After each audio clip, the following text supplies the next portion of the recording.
Good morning. Sorry, I was on mute. Perfect. Thank you.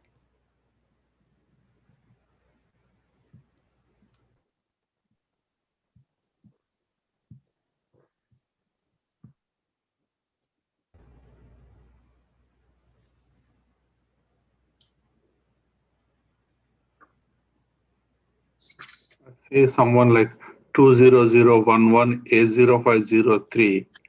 Know whose name it is? Can you put your name, please? Yeah. There is something, Pasha.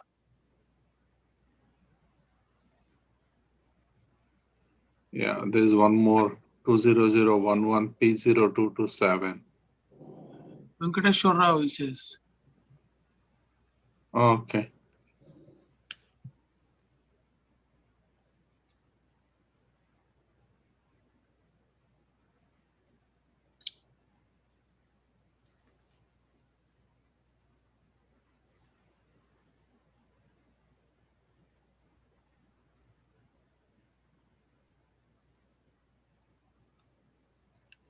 Sudhakar Garu, I think it's probably the phone number, like Pixel 3 XL.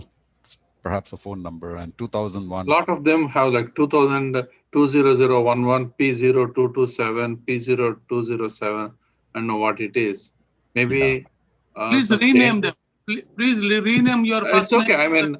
I mean, Kumar Garu, it's okay if it is meant for like give their like college some number. That's fine.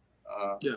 Looks like maybe like they may be the college students with their roll number or whatever. I see a lot of them, so there must be some reason for it.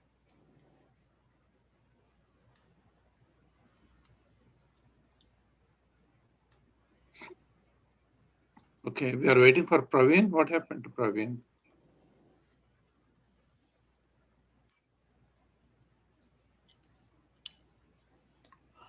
Oh, Praveen is joining now.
Good morning, Praveen.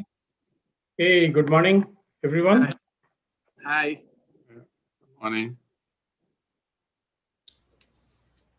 Good morning, Praveen. How are you? Hi, Dr. morning. Shankar. Hi, Kumar Garu, Bavanara. Good to see you. Yes. I think we need Harigaru as well. It's good to see Swami as well. Yeah, he's there too. So. Yeah, calling in remotely. So Narasimha, are you on?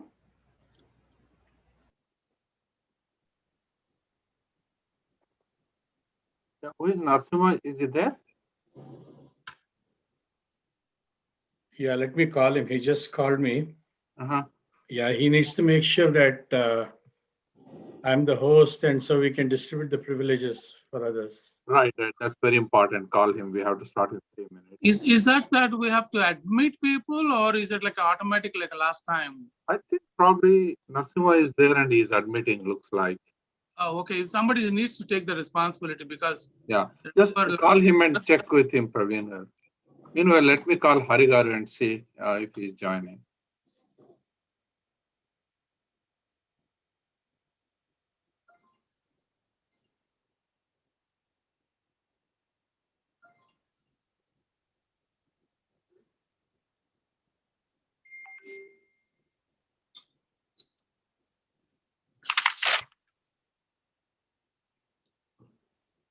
Praveen.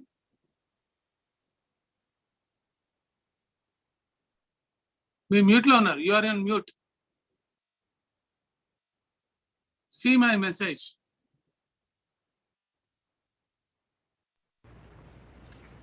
Praveen Garu, you're on mute.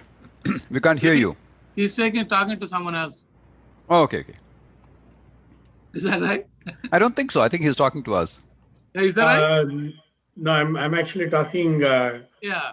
Oh, I'm sorry. Oh, Sorry okay. about that. No problem. See my message also, Praveen Garu. Praveen Garu, you are a host now. Hey there, everyone, this is Narasimha. Swami could not join actually. I'm filling for him.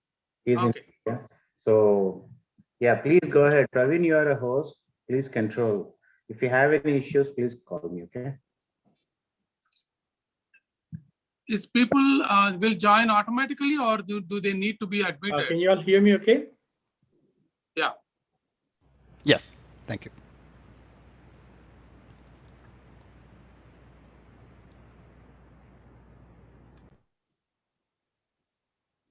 Yeah, can you all hear me okay? Yes, we can hear you, Praveen Okay, Garu. wonderful, Yeah, wonderful. yeah. For a moment, we thought there's something going wrong with your audio. I was talking to Narasimha on the phone to make sure that we're admitting everybody, because Okay. several people were on hold to join. Oh. So we want to make sure that we are admitting everybody inside. Okay. Harika is joining. I just called him.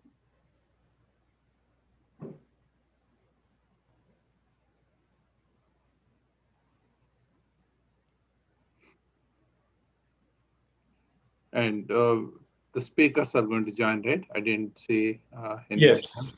You need. Yeah.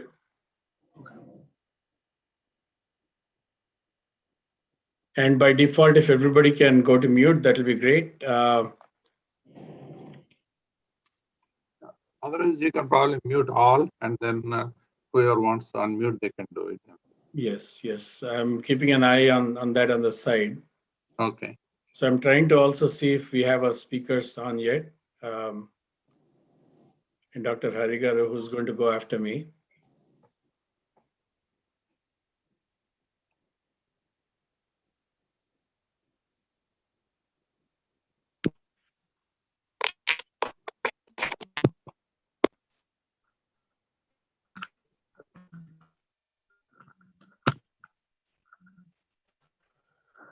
I see a lot of new names popping up, so it's good to see a lot of Jntuh alumni or maybe Jntuh students joining this webinar. Absolutely. I think if some of you can take some screenshots, that'll be great. I will do. Thank you, Sudhakar Garu. Okay. Okay, it's 10:01. I think we should get started. Narasimha, is it all live now? It says live on custom live streaming service. So Maybe how about Harigaru? Yeah, Praveen, Please make sure that he's on. Praveen, Join. So let me we get are on started. live on YouTube. So Okay, thank you. Do I Okay. see Harigaru?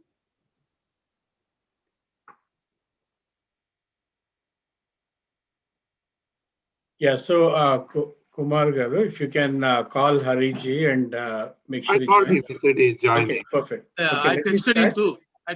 too. So yeah. He should be joined. Okay. But let's wait for like another minute or so.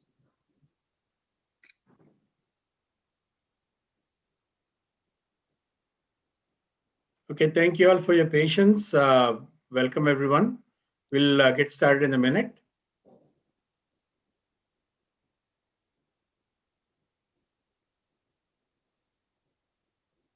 Also, we need to have the speaker. It's a nice weather outside too, so it's good today. Okay. Hari is calling me. Hello? Oh, Hari is waiting for it. Admit him. Okay, Narasimha, can we make sure that everybody can join without admitting? Okay. Yeah, please. Yeah, keep it open, please. yeah, we are making, but can you see who is waiting? Praveen, you are a host. Can you admit him for a second? I'm looking for that setting. I don't see anyone waiting, so. There's some, Hari is saying that he is waiting to Yeah, be shared. Hari, and I think Salam also, I think probably. Yeah. Okay. All right. I've admitted all, so I think hopefully they should be all in a second. Okay. Very good.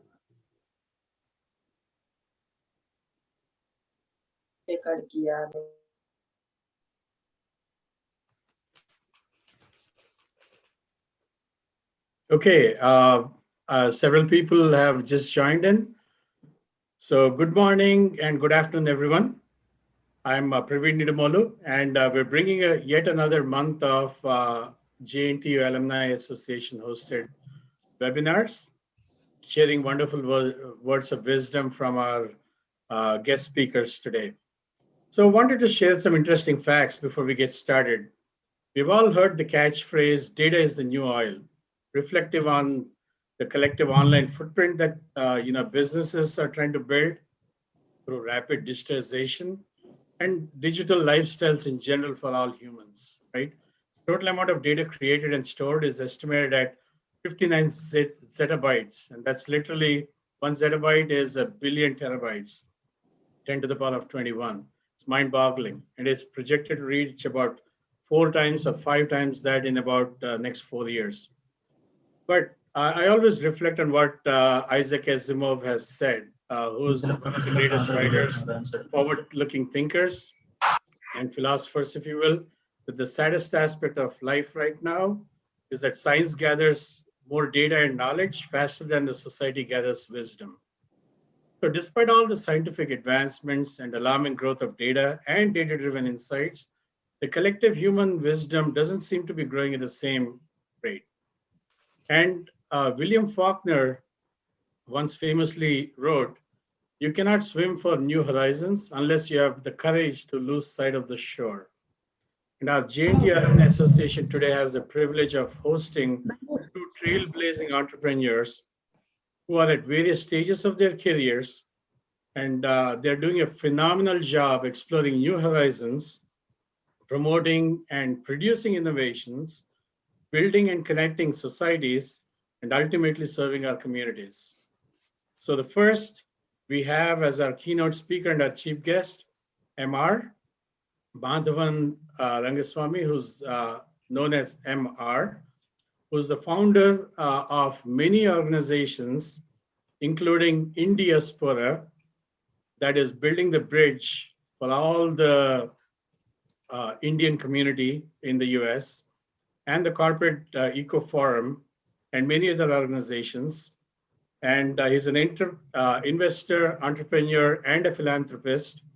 He has won several awards, and we'll hear in more detail from MR shortly. And after that, we'll hear from Srinivas Adepu, who happens to be our own alumni, who was graduated from JNTU in 2015, and then went on to get his master's in IIT Delhi, and has started his own company, and is doing incredible work supporting the communities out there through the organization, using biomechanics, biomechanical tools, etc., for the physically challenged humans, etc., and also promoting a lot of corporate public partnerships with the government to promote these innovations. After that, we will interact with the alumni who has graciously joined us today. We want to know more from all of you. So without further ado, let me welcome Dr. Hari Ipanapalli, the Global Chairman of our JNTU Hyderabad Alumni Association, to provide an update on our Alumni Association activities. Dr. Hari Ipanapalli, please take it away. Yeah. Thank you so much, Praveen. Such a wonderful, quick intro of our speakers, as well as the topics they're going to cover today. I'm just going to brief about the purpose of why we gathered here today and what is our mission and vision to promote the Jntuh Alumni Association.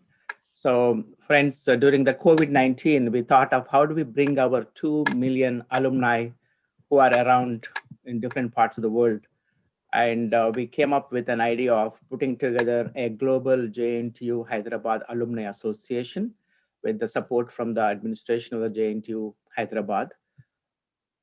So during the COVID, we gathered a few of us and pitched in some time, talent, and treasure, and registered the organization and launched on November 15th by the governor, who is the chancellor of the University of Telangana. So during this time, we thought of how do we bring our community together only by enlightening, by offering these webinars as a start. And as a group, we did this successfully. This is the fourth in the series. And I would like to really appreciate all the people that are working hard to make this happen, and all the speakers that are coming along to share their wisdom and knowledge and experience to inspire and motivate our communities. So just to give you some quick background, Jawaharlal Nehru Technological University was established in Hyderabad on 2nd October 1972 as the first ever technological university in India. So we have about 8 constituent colleges: Jntuh Hyderabad College of Engineering, which is located in campus of Kukatpalli, which was originally established in 1965, actually a long way ago. And then the next one is Jntuh Hyderabad College of Engineering, Jagityal, Karimnagar, established in 2007.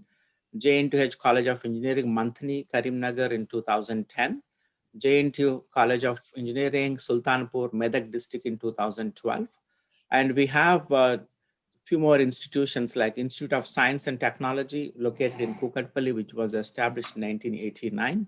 School of Information Technology established in Kukatpalli campus, 1989. School of Management Studies, Kukatpalli, Hyderabad, 1989. And one more, School of Continuing and Distance Education, established in Kukatpalli, 1983. So in addition to the above 8 institutions, there are about 260 plus affiliated colleges, mostly private engineering colleges in the state of Telangana. This is the history, and we are just shying away from celebrating our 50th anniversary next year. So in order to do this a grand event, we are trying to bring our community together.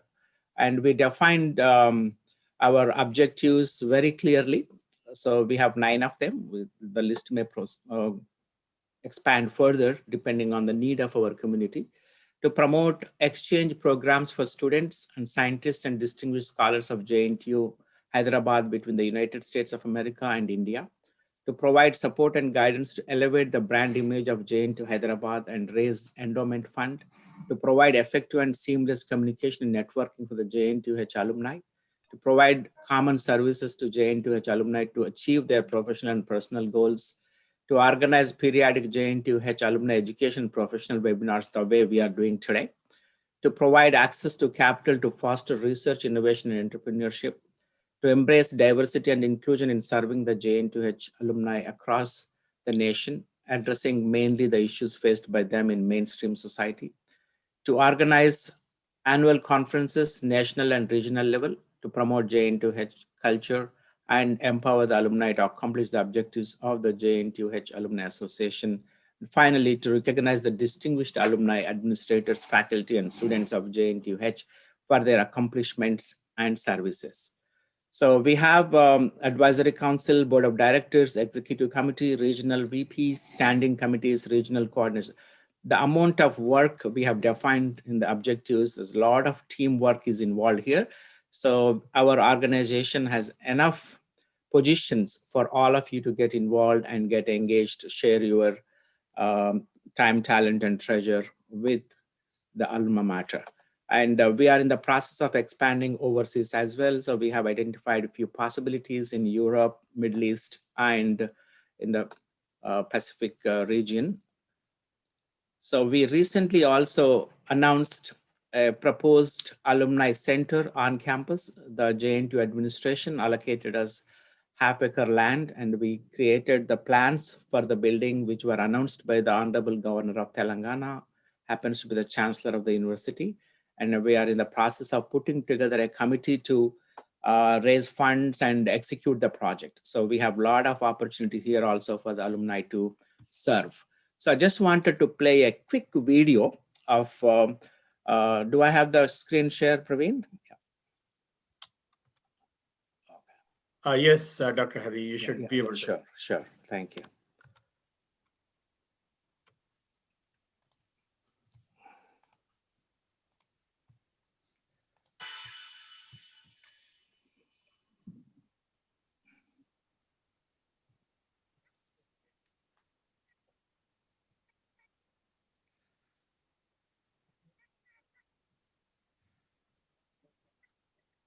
We can't hear the audio, otherwise we can see the video. One second. It's my fault. Sorry.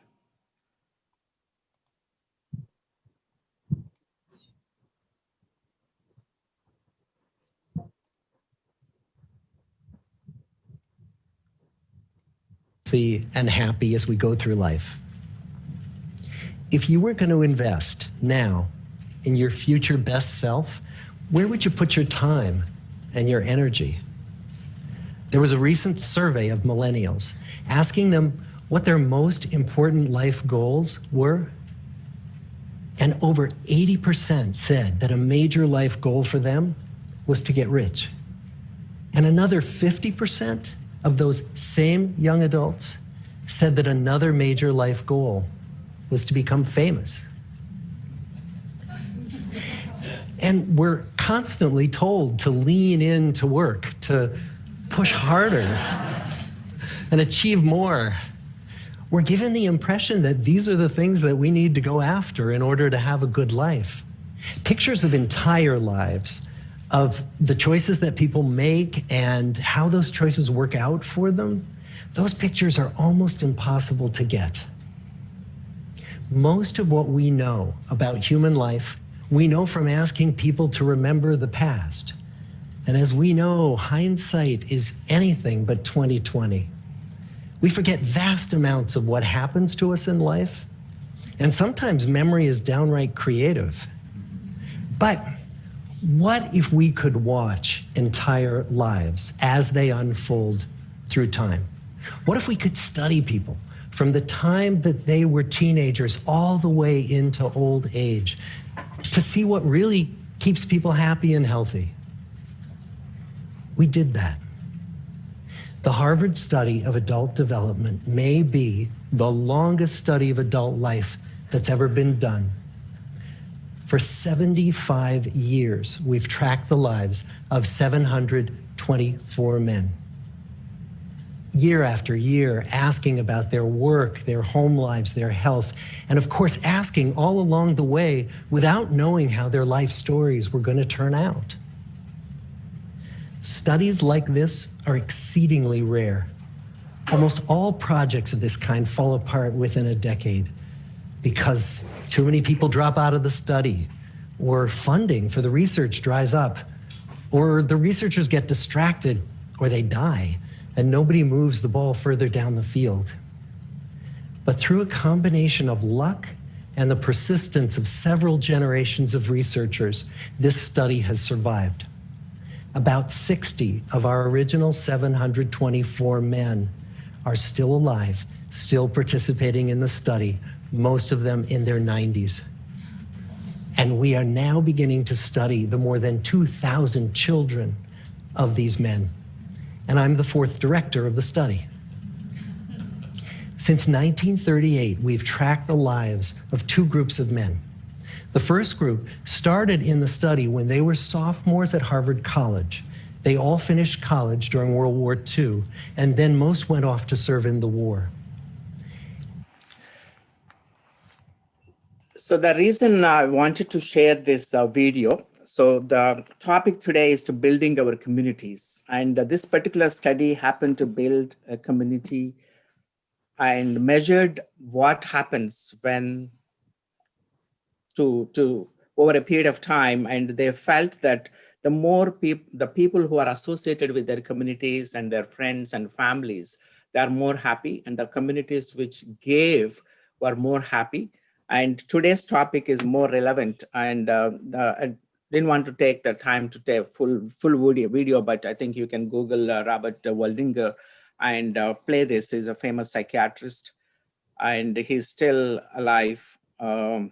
So there's about time for us to get together as a Jntuh Alumni Association to make a difference, come together as a community and do something that is good, that makes us happy, that keeps us together, and that can have a long-lasting impact moving forward in the society at large. And as a community of 2 million people with a lot of degrees and a lot of experience and possibly a lot of treasure also we can put to use before we leave this planet. That is my intent of playing this video briefly. There is an abridged version also, but I clicked on a longer version. But I will share this on our website so that you could watch this at leisure. So today's topic is very relevant in building communities, and I really appreciate MR and Srinivas coming together. One has the enormous amount of experience of building communities, especially the Indiaspora, which is a very, very prominent organization that is trying to bring together all the non-resident Indians in the US and possibly around the world. And we'll be happy to work with him on this journey. And also Srinivas has come up with a lot of innovative ideas. How do we help our communities? This two combination gives us insight into our purpose and opens our minds to see how Jntuh Alumni Association can come together to build our own community and help the communities around the world. With this, I would like to return back to Praveen. Thank you so much. Thank you, Dr. Hari, for the wonderful messages and the video. It's very timely for all of us. And the focus on building our communities is certainly what we are looking to promote, while understanding the not so easy and challenging journeys of a typical entrepreneur, and how through the various values and virtues they've built along the way, they've been able to build the resolve and the resilience that's required to succeed. So first, as our chief guest and our keynote speaker, we have the privilege, and I personally have the honor to basically invite Madhavan Rangaswamy, who's known as MR, who is an entrepreneur, investor, a corporate eco-strategy expert, a community builder, and greatest of all, a philanthropist.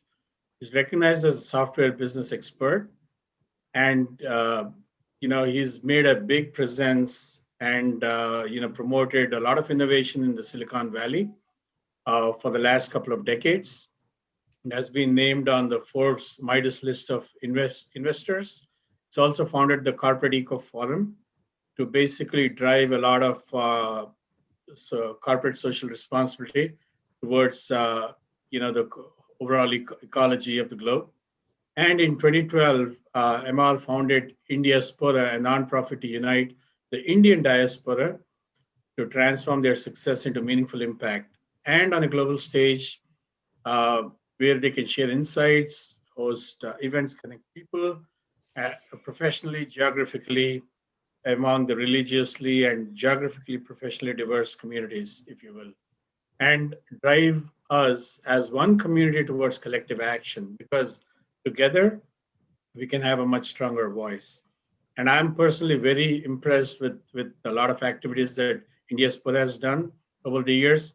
It's great to know that we have today the founder and the man behind the vision here to speak to us.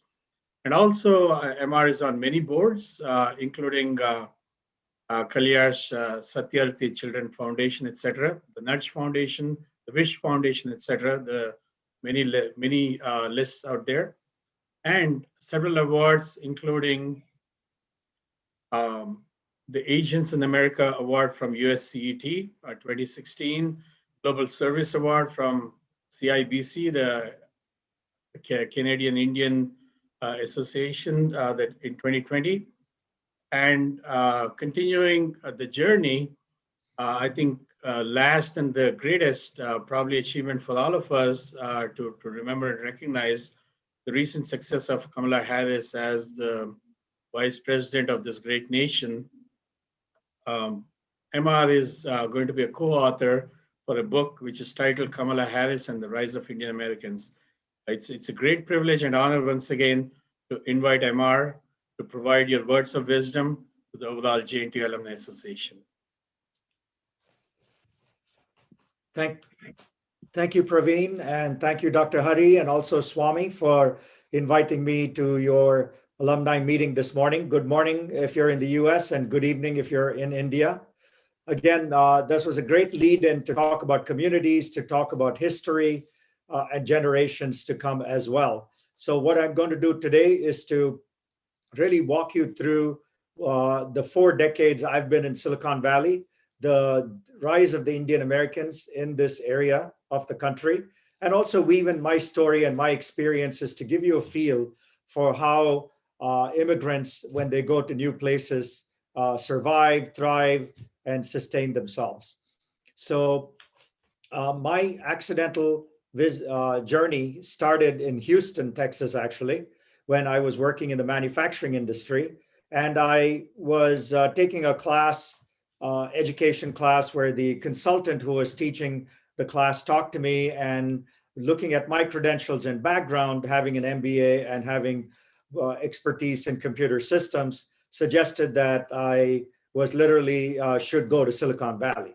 Keep in mind, this was 1982. There was no internet, there was no LinkedIn, no Facebook, none of this stuff to say, where is this place? How do I get there?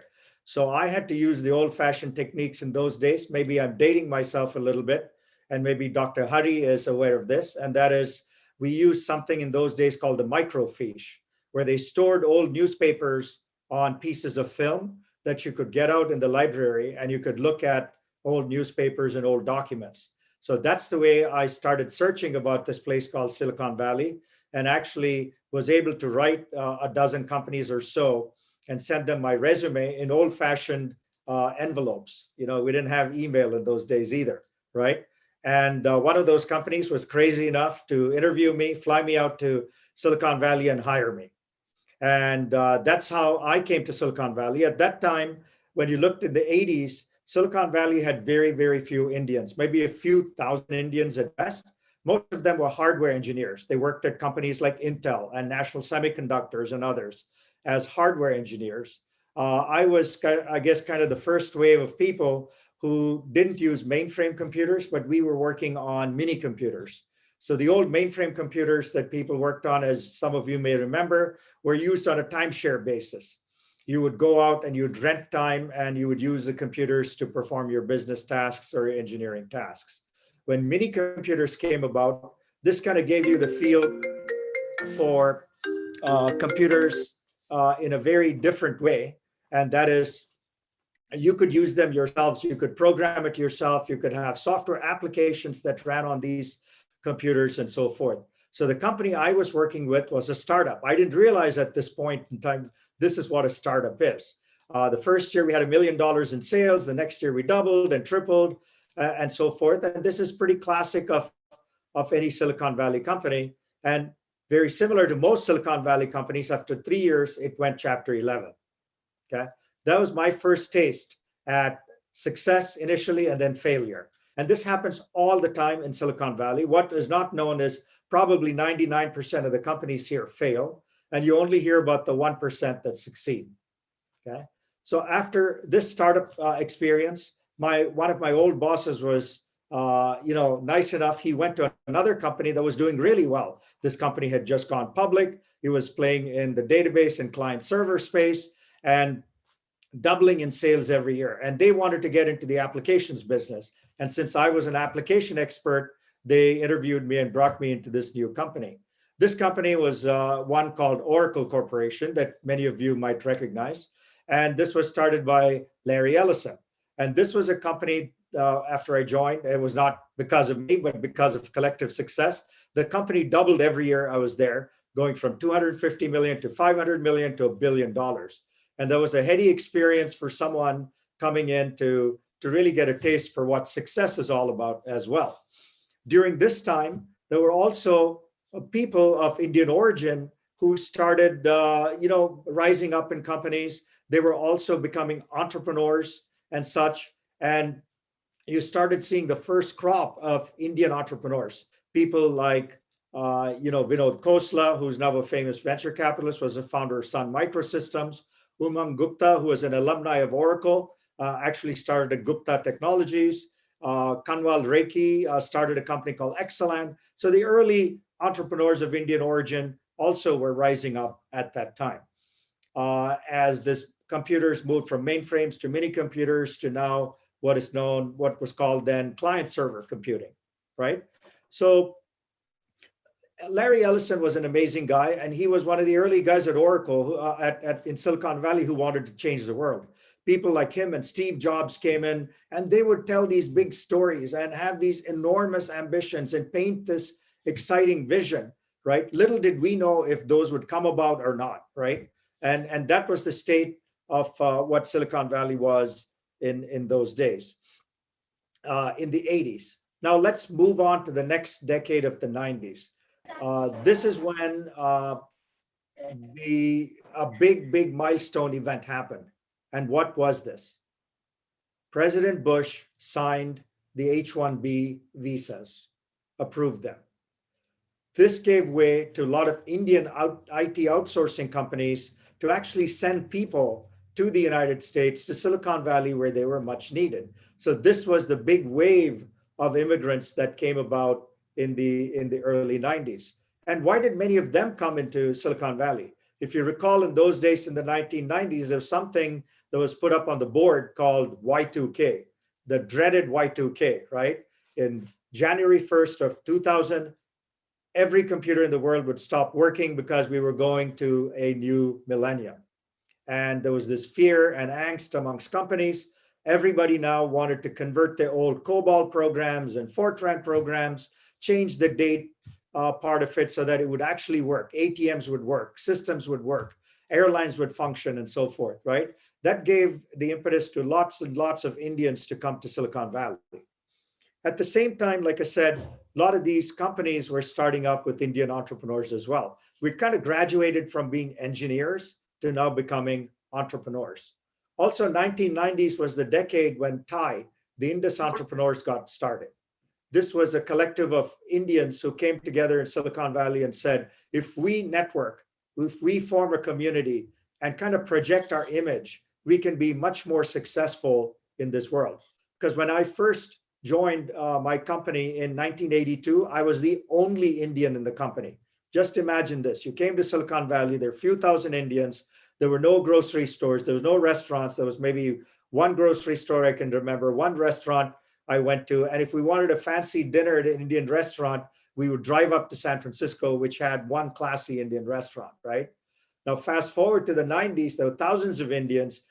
People were trying to find their own enclaves in cities like Cupertino and Milpitas and Fremont. And this is how the community moved forward, right? In terms of being few thousand to maybe tens of thousands of people in the 1990s. And keep in mind, in 1980, there were only 500,000 Indians in all of the United States, okay? Very, very small community of Indians. And so now we get into the 1990s, this immigration happens because of H-1B. A lot of Indian entrepreneurs come about and they start having success. There are lots of IPOs. Sun Microsystem goes public. Gupta Technologies goes public. Excelan, all these companies start going public. And guess what happens? When companies go public, founders and employees make a lot of money. Then they turn around and start investing in, you guessed it, other startups. So in 1992, I myself had the opportunity to join a company that was going to go public. This was, sorry, in 1994. And so I kind of quit a startup I was at. Again, you know, my second startup was, again, a failure. It started, did well for 3 years, and the pattern was there. After 3 years, it started having trouble. And I went into a company that was going to go public. And going public is kind of being in the Super Bowl, to use an analogy, right? You only get to do it occasionally if you're lucky. You get to be in a company that's going public. I was part of the management team. I did the entire roadshow with the team, and the company went public, much like many of these others in Silicon Valley.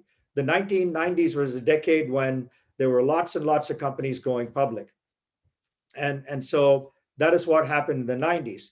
Then I made a decision that changed my life in the middle of the 90s. I decided that I needed to have a family, and all this travel and work was getting to me. So I quit corporate life and just became a nobody in a sense. I just didn't know what I was going to do. And at that time, I started talking to startups and investing in startups. And little did I realize that this was, I was starting to create with a few other people, a new category called angel investment. And the Wall Street Journal somehow found out about me at that time.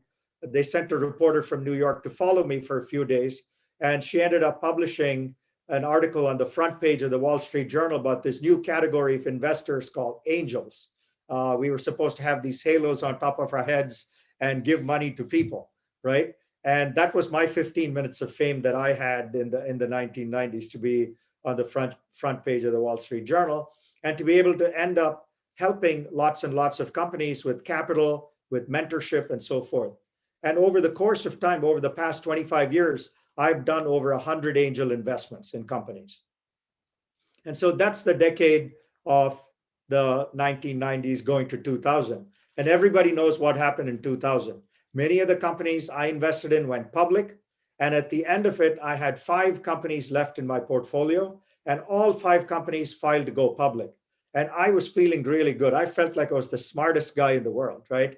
Every investment I made turned to gold. But that was not to be. In 2000, as many of you know, the dot-com bubble burst. And the 5 companies I had that were going public pulled their IPOs, and pretty much all of them went bankrupt. Okay. And then we ended up with this nuclear winter in Silicon Valley in the Bay Area in the early 2000s, where there was not much money to start companies and so forth. So what did people do? You get creative, right? In India, you call it jugaad. In the US, you get creative. And so what was this creativity? What did that entail?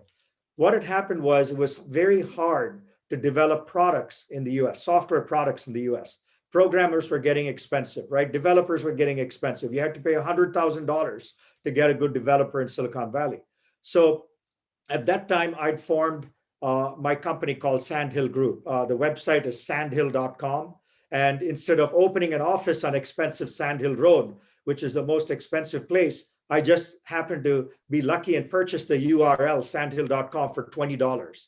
And that was my real estate, okay?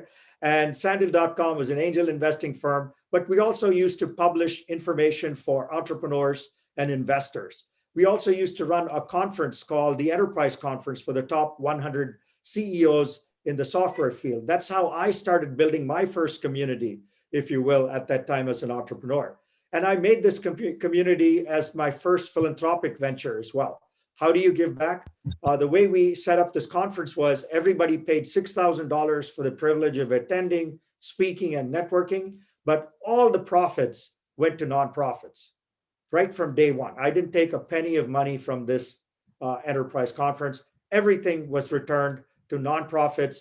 These nonprofits dealt with the tech sector. They would be women's organization, children's organization surrounding the tech sector. They would be teaching kids how to become entrepreneurs, teaching them how to read and write. All these organizations became the part of the network. And they not only ended up getting money from us, but lots of the attendees who are famous CEOs and wealthy executives used to give additional funding to these nonprofits as well.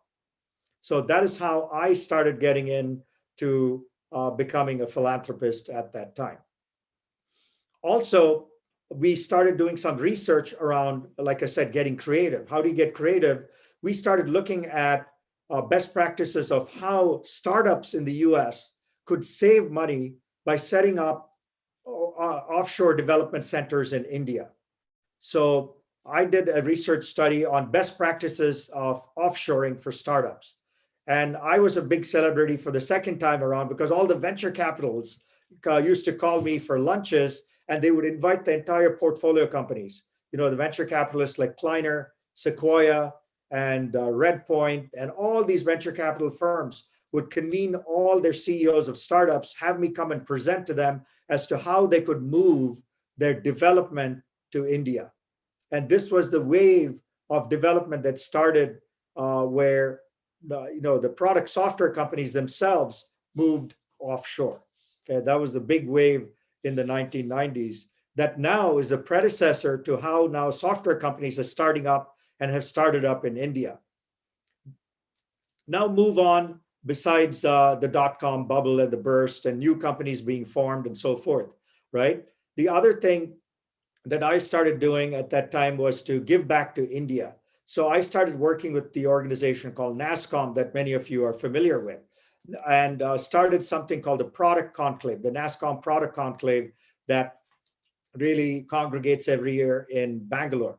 There were a few hundred people at that time who were interested in becoming entrepreneurs. Now I've been hosting this show along with NASSCOM for 10 years, and now we get few thousand entrepreneurs coming to this event. So the startup ecosystem in India is now kind of emulating and following what has happened in Silicon Valley as well.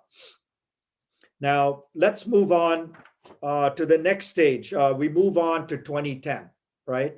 What happened in 2010 was the advent, in a sense, of cloud computing. So we went from mainframes to mini computers to client server to the internet, and now to cloud computing. What did cloud computing do? It gave us all as entrepreneurs the ability to quickly start companies, to quickly develop products using Amazon, AWS, or Microsoft Azure, and Google Cloud, to really create new companies at much, much lower cost. It was not just the development being done in India or other overseas locations, but the cost of infrastructure of a new startup was dramatically reduced, right? This created a whole host of new startups. And now, since a lot of these Indians had come from India on the Y2K and H-1B visas, were now green card holders, right? And quickly becoming citizens of the United States. They started companies as well. And so you had, with Thai, being a catalyst, with this immigration boom, with the Y2K and so forth, now we had thousands of entrepreneurs of Indian origin. In fact, now 1 out of every 3 new companies here has an Indian founder, right? So it's moved on. And also 2010 was a decade not only of cloud computing, but of Indians who had become professional managers in companies, not entrepreneurs, but professional managers, rising to the top ranks, right? You see people now like Sundar Pichai becoming CEO of Google, Satya Nadella becoming CEO of Microsoft, Shantanu Narayan becoming CEO of Adobe, and so forth, right? You saw on the professional side, Indian Americans rising up to run the leading technology companies. So that was another wave that happened in the 2010 decade, right? And then one more thing happened, right? And that is now the population of Indians. Now we find restaurants, Indian restaurants, Michelin star Indian restaurants, not the Indian restaurants that serve buffet for $6.99, all you can eat. But now you actually have in San Francisco a Michelin 2-star restaurant where the menu starts at $150 a person, okay? This is not the ordinary $6.99 food. So you can see Indians creating wealth, moving up in society as well over these 4 decades, right?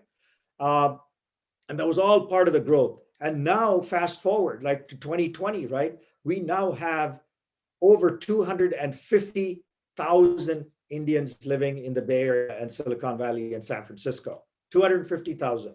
What is the average income of these people, right? The average American, put it in context, makes $50,000 a year.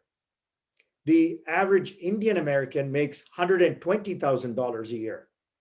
The average Indian American in the Bay Area and Silicon Valley makes $200,000 a year. Okay, just think of the enormous increase in wealth. And that's one of the big reasons I formed Indiaspora in 2012, was to really not only bring the community together, but bring philanthropy and giving as key part of our community. We need to be known not as takers, by coming to this country as immigrants and taking stuff, but to come to this country and give stuff. So Indiaspora is a collective of Indian Americans consisting of tech executives and CEOs and venture capitalists. We have doctors, lawyers, academics, authors, scientists, and so on and so forth. And collectively, what we want to do are 3 different objectives. First one is to be politically and civically engaged. So we want to be, in politics on a nonpartisan basis. We cannot be endorsing candidates and supporting candidates as an organization, since Indiaspora is a nonprofit, and the website is indiaspora.org. And we have a newsletter if you want to keep in touch. You can go subscribe to that. But Indiaspora has been inspiring, Praveen, like you said, people of Indian origin to run for office, whether you're independent, Democrat, Republican, run for office, right? And you see that in the last decade, now we have an Indian American representing the Silicon Valley district, right? Ro Khanna, Congressman Ro Khanna represents Silicon Valley. What a proud moment for us, right?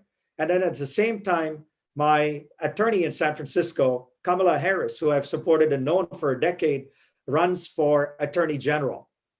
The community supports her. Then she runs for senator. We support her again. And then she becomes the candidate for vice president. Enormous amount of support. And now she is the vice president of the United States. So as a community, you can see in 4 decades, right, we have moved from becoming hardware programmers all the way to becoming CEOs of companies, all the way to becoming philanthropists as well, right? We now have people on the Gates Giving Pledge. The Gates Giving Pledge are billionaires, a list of billionaires who agree to give back their money in their lifetime to charity, right? We now have Indian Americans not only on the Forbes 400 list of richest Americans, there are about 7 or 8 Indian Americans on that list, but we also have Indian Americans on the Gates Giving Pledge list. People like Ramesh Wadhwani and Anil Bushri have signed the Gates Giving Pledge. So Indian Americans are now giving back much of their money and wealth. For example, Ram Shriram has dedicated the Shriram Engineering Center at Stanford. So many people are giving. Chandrika Tandon has endowed the Tandon Center of Engineering at NYU. So lots of giving is going on as well. And so this shows the maturation of our community, coming as immigrants, working hard, and not just being quiet, but actually getting into politics and now into public service. If you look at the Biden administration, and you can again go to our website, it's at lists.indiaspora.org. If you go there, you'll see a list of governmental leaders. And if you click on the map of the United States, you'll see now there are over 60 people in the Biden administration who are Indian. We are the largest ethnic community within the Biden administration today, okay, across the board in every department. So you've now seen, and what I've been able to chronicle for you is not just my journey of starting up as a executive in a software company, taking risks, getting lucky, becoming successful, but also starting communities, giving back, and how the community has grown from decade to decade. So you might ask, what is the next decade, this decade of the 2020s hold for the Indian American community, right? I think we need to do a couple of things. We have seen so much of angst with the Black Americans, with BLM and that movement, right? We owe it to other people of color now in this decade to support them, because we are privileged people of color. We came here with education. We have studied. We've got privilege behind us. And Black Americans and Latin Americans don't have that same privilege. They've started from poverty in the United States to come up. So we owe it to support people in the Black community, support people in the Latin community, and bring them up with us as we are tech executives and CEOs and entrepreneurs to really reach out to those communities. The other thing we need to challenge ourselves is to bring more women of Indian origin into these positions too. If you look at the tech community, it's appalling, the lack of women in the tech community, right? Hardly any women. And that's why at Indiaspora, we set a goal when we started in 2012 that 50% of our participants have to be women. We have not yet reached that goal. We're at about 30%, but we want to get to 50%. Same way in the tech community, there are hardly any CEOs, but we're seeing role models starting to emerge, right? People like Padma Shri Warrior was the CTO at Cisco. Now she has her own startup. Jayashree Ulal has become a billionaire starting Arista Networks. So now we have women role models as well. And there are new organizations, one called Naitri that supports South Asian professional women and South Asian entrepreneurs and Indian entrepreneurs. So I think this decade, what we need to do is to bring our women to the forefront, support them, make sure that they are given a seat at the table. We also got to take care of people of color, Blacks and Latin Americans and so forth. So I think we have a big challenge for the community. I think we have shown we can rise up. Now we got to step it up to the next level. I hope I've given you, in my 25 minutes, kind of chronicle the journey of our community over 4 decades, given you some inspiration as to how our community has come about and how we've gone to becoming a very successful community. But there's a lot more work to be done. And I hope all of you will be part of my journey, part of the Indiaspora journey and our immigrant journey in the United States, and really show that the rise of the Indian Americans is here to stay. We're now 4 million people in the US. We're the fastest growing ethnic community. There are about 1 million people on green cards waiting to be processed to become citizens. Hopefully, a lot of that backlog will be cleared. So over the next decade, there'll be another 1 million citizens of Indian origin joining Americans as citizens. So with that, I will stop, and thank you so much for listening to me. MR, this has been outstanding. Could you also share some insights? There have been some comments coming in on YouTube as well. Could you share some insights on the book, Kamala Harris and Rise of... Yeah, absolutely. So in the fall of 2020, a publisher in India, a very notable publisher, said, you know, we need to start chronicling what Indian Americans have done, because you guys seem to have gone there and we hear a lot about you, but we hear anecdotal stories. Indians are great tech workers and executives. Indian Americans are great doctors, but we don't really get a feel for the breadth of the success and the challenges that we've gone through. And so they approached Indiaspora and us and said, can you help us put something together? And so what we've done with the book is it's tentatively called Kamala Harris and the Rise of Indian Americans. It will be released in India in April next month, and in the US in May. And so what we've done with the book is written it as 12 chapters. So it's not written by one author, there are 12 different authors. And we tasked each author to focus on one area. So there's an author who's focused on politics, the political rise of Indian Americans. One author is focused on the doctors, how now we are, I don't know if you know, we are 1% of the population, we're 7% of the doctors in the US, okay? 7 times our size. We are 10% of the IT workforce, okay? We are now 1% of politicians as well, you know? So all these things have happened. So each chapter, there's one chapter on the rise of Indians being motel owners and hotel owners, right? Little did you know that 80% of motels with under 50 rooms is owned by Indians, 80%. So there's a whole chapter on Indian Americans in the motel and hotel industry. There's a chapter on philanthropists. There's a chapter on CEOs. For example, did you know that there are 60 CEOs of Indian origin in the Fortune 500 and Forbes 2000? 60 CEOs. Go to our website, lists.indiaspora.org. It's not just Sundar Pichai and Shantanu and Satya. There are CEOs running consumer goods companies, financial services companies, healthcare companies of Indian origin. Now there are politicians all across the globe of Indian origin. There are about 200 politicians across the world of Indian origin. In Canada, they're ministers. In the UK, they're ministers. Singapore. All this is chronicled on the Indiaspora website and will make its way into the book. So again, it's 12 chapters. You can read any chapter. I've been privileged and tasked to do the chapter on Silicon Valley. So this story you hear comes from me writing that chapter on the Chronicle of Silicon Valley. There's a story on philanthropists, a story on CEOs. And so this book will be coming out.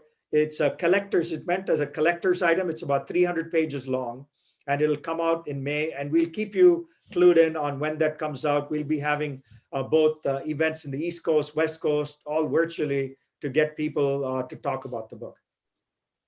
That's great. Thank you. Being the host, I took the liberty of asking the first question. So thank you for being very elaborate on that. I think it's a matter of pride to have a book like that on our coffee tables. Okay, I'd like to just want to share one more thing, MR, since you talked about women. I just got a news feed that Indra Nooyi got inducted into the National Women's Hall of Fame. Yes. So TV Asia is doing a special show on her today at 6:30 p.m. Eastern Time. I just wanted to share that. So, we should be a very proud moment for Indian Americans. Absolutely. Indra is a dear friend. And in fact, she spoke at the Indiaspora Global Forum last year on the virtual event. And of course, she was a pioneer, and we cover her in our section on business in the new book as to all the pioneers who laid the way, who set the way for us to become more successful. Yeah. Great. I'd like to open up for any questions, comments, please. MR, can you say that list.com, something you said where we can see the website one more time? Yeah, it's lists.indiaspora.org, or you could simply go to indiaspora.org and look for the lists. There are two lists we've done so far. One is business and one is government leaders. We'll be shortly coming out with a philanthropist list as well, and then academia and scientists and so forth. I posted in the group, Kumar. Okay, thank you. Okay. Hello, MR. Could I go ahead with one question, Praveen? Okay. Thank you, MR. That was a very, very inspiring talk that you gave, and your journey is amazing, right? You started in Houston, went to the Bay Area and started all these companies, and now giving back for the past so many years. Now, my question is, we are also trying to encourage entrepreneurs to connect to the VCs and venture capitalists and angel investors. Would you give an advice on how we should go about? We were thinking of hosting something like a Shark Tank or something like that. Would you have any advice on how do we connect entrepreneurs with angel investors and VCs, please? Yeah. I think the couple of avenues. One is, I know TIE has many chapters and they hold meetings. TIE also has an angels group, TIE Angels. So those might be good avenues as well. And of course, I mentioned there's so many venture capitalists now of Indian origin at all the leading firms, right? The general partners of so many firms are Indian Americans. So use that connection. And of course, you know, JNU, there might be a lot of people from Andhra. There's so many venture capitalists from, you know, Andhra who are in Silicon Valley as well. So try to use either the community connection, the ethnic connection, the Thai connection, so forth. And many of them, I mean, you know, you got to be taking the initiative of just writing these people, right? And not just waiting for things. Look up LinkedIn and see, you know, hit me up on LinkedIn. And you might find I have connections with people, you know, ask for introductions. You know, you gotta really get aggressive. It's the good news now is 1 out of 3 companies that get started in Silicon Valley have an Indian American founder. So there's this whole stereotype that if there's an Indian founder involved, that we should take a look at the deal, right? And even now, look at this, right? An unusual thing. I mean, we're a billion people, so we're everywhere. So there was a company that went public last week called Coupang. You might have heard of it. Yeah. Coupang is a Korean company equivalent of Amazon, right? It goes public, 90 billion market cap, okay? 90 billion, 90. If you look at this company, 2 executives in that company, the CFO is Gaurav Anand, okay? The VP of engineering for most of the time of the company was Vivek Subramaniam, okay, for most of the company's life. So just think of this. So you may even think Coupang is a Korean company. If you look a little deeper, you're going to find Indians involved, okay? So take advantage of that Indian connection to get to angel investors and to venture capitalists, you know, but you got to take the initiative. Yes. Or maybe as JNU, invite a couple of venture capitalists like this to come to one of your forums and talk to the group. I'm sure they'll be happy to come. Perfect. Thank you so much. Next question comes from Ria. You want to ask your question, Ria? Well, if there's any trouble, it's in the chat here. So let me read it out. How do you suggest any business tactics that have been very successful in building customer bases? Yeah, this is a hard one, you know, with one of the things that's happened is There have been so many exits. I don't know if you know, in the past year, I think the number of IPOs in Silicon Valley, it amounted to about $500 billion of market cap being created. Just in the first quarter, I think there'll be another $250 billion of companies going public. So the amount of wealth creation has resulted in a lot more venture capital money, which has created a lot more companies having money, which really puts the challenge and the onus on startups to rise above the noise. You know, as a startup, how do you even get above the noise to go get a customer, right? Let's say you're an enterprise or business to business software company. Every CIO in any company is getting bombarded with emails and phone calls from startups saying, buy my software, buy my software. If you're a consumer-based company, everybody is out after you to buy their stuff, whatever the stuff is, right? So I think these days you got to be very, very focused on who your customer is to begin with, right? You got to be laser focused on the profile of your customer. That's step one, right? Step two, there's no substitute for having raving customers. Your initial customers have to be raving fanatics about your product, right? If you have an app, you got to have a 5.0 rating on the app, right? If you are a B2B company, you have to have customer testimonials that say you walk on water, right?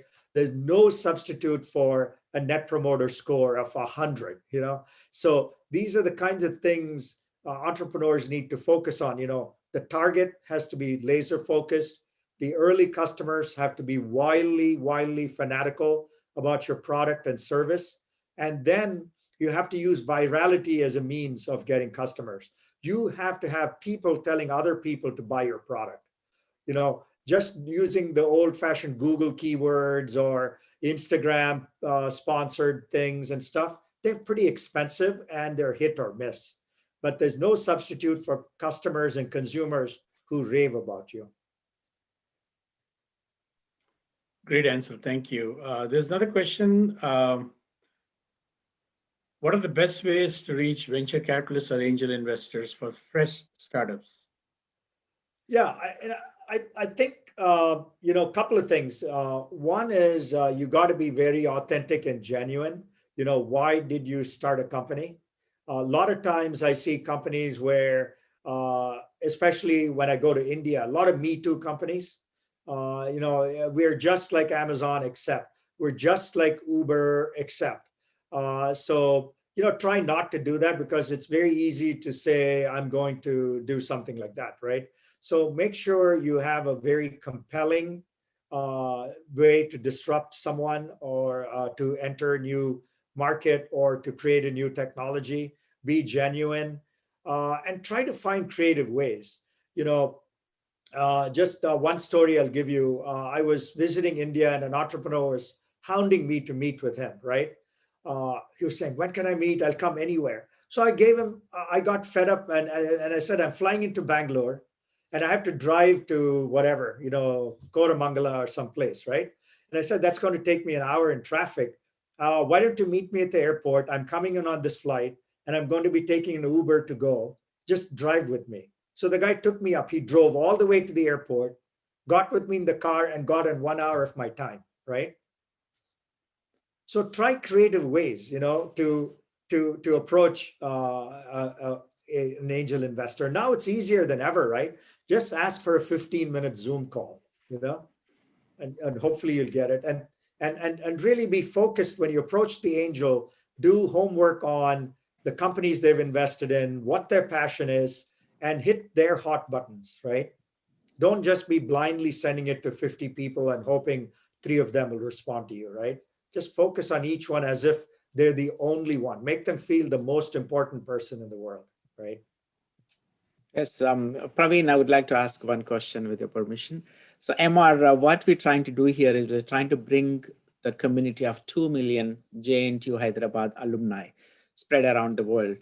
So you successfully built this in diaspora and you brought in a lot of people, prominent ones, and through them you are trying to bring the larger community of non-resident Indians in the US. I think you did that excellent.